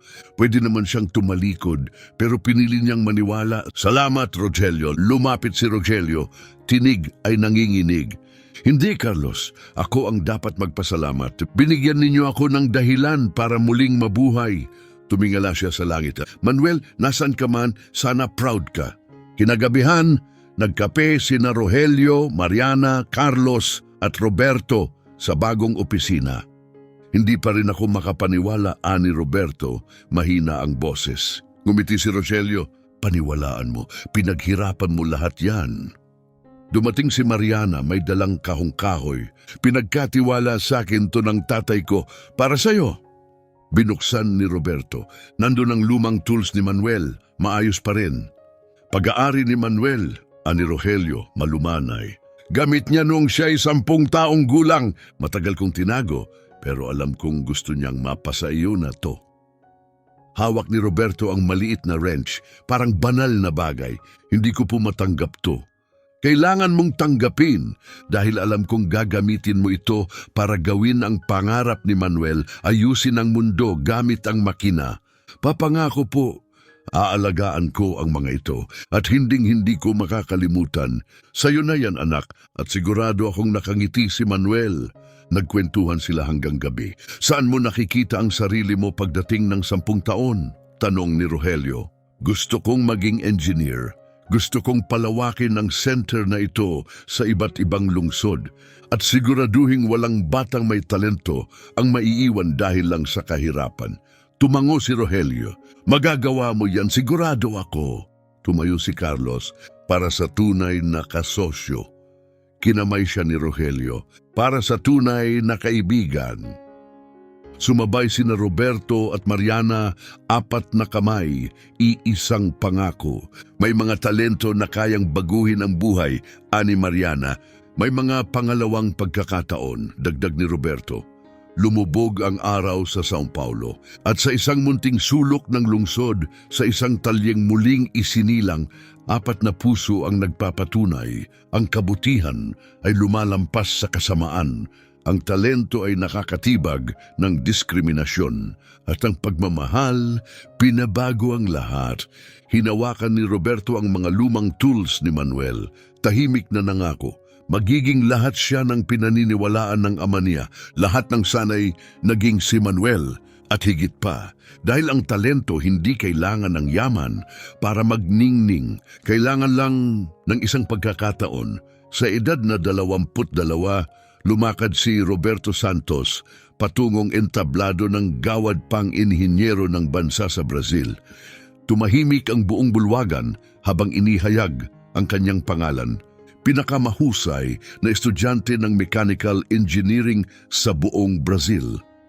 Suot ang maayos na Amerikana, humakbang siya ng may kababaang loob, bit-bit ang lahat ng kanyang dinaanan, hindi bilang pasanin, kundi bilang karangalan.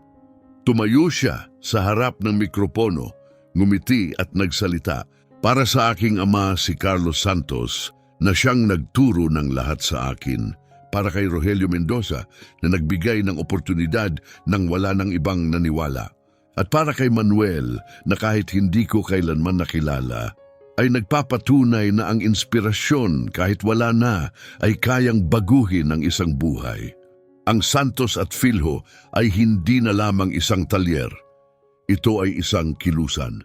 May 12 sangay sa buong Sao Paulo, bawat isa ay puspos ng sigla at layunin. Nag-aalok ng libreng automotive courses, nagbibigay ng trabaho sa mga kabataan, at may isang matatag at makapangyarihang motto. Mahalaga ang kita, pero ang dignidad walang presyo. Sa likod ng lahat ng ito, naroon pa rin sina Carlos at Rogelio. Hindi na lang mga kasosyo, isang pamilya. Si Carlos, dating pagod na mekanikong kapos sa sahod, ngayon ay kagalang-galang na co-founder ng isang pambansang institusyon. Si Rogelio, dating milyonaryong nilamon ng dalamhati, ngayon ay puso ng isang misyong mas malaki pa sa negosyo. Tinupad rin ni Mariana ang kanyang pangako, naging isang mechanical engineer gaya ng kanyang ama, ngunit pinili niyang magturo tuwing weekend sa orihinal na talyer upang ibahagi ang kanyang natutunan. Hindi para sa pera, kundi para sa kabuluhan. At si Roberto, naging lahat ng inaasahan ng mga tao sa kanya at higit pa, isang brilliant engineer, tagapagturo ng libo-libo, boses ng mga komunidad na matagal nang nakalimutan, buhay na patunay na ang kadakilaan ay kayang umusbong sa pinakahindi inaakalang lugar. Ginawa niyang layunin ang dating sakit, ginawa niyang pagbabago ang kanyang talento.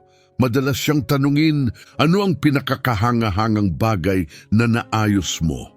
Akala nila sasagot siya ng Ferrari, Bugatti, yung unang makina na inayos ko nang nakapikit. Ngunit iisa lang lagi ang sagot ni Roberto, may tahimik ng ngiti, hindi yon ang Rolls-Royce, kundi ang puso ng isang lalaking nakalimot kung paano magmahal at kapalit, inayos niya ang buong buhay ko. Ang umagang iyon sa Avenida Paulista ay nagsimula sa isang malupit na tawa. Ngunit nagtapos ito sa isang kwento ng pagtubos na nagbago ng maraming buhay. Isang batang may kamay na may grasa, isang milyonaryong nilamon ng lungkot, isang mekanikong hindi iniwan ang kanyang prinsipyo, isang babaeng tumangging patahimikin, at isang komunidad na hindi kailanman nakalimot. Magkakasama, hindi lang sila nag-ayos ng mga kotse, inayos nila ang tiwala. Pinatunayan nila na ang kabaitan, tapang at pangalawang pagkakataon ay kayang baguhin ang isang lungsod. At sa huli, hindi lang makina ang inayos ni Roberto Santos. Siya mismo ang naging spark ng isang kilusan dahil ang talento hindi kailangang mayaman para magningning. Kailangan lang nito ng isang taong sapat ang tapang upang maniwala, wakas at isang bagong simula.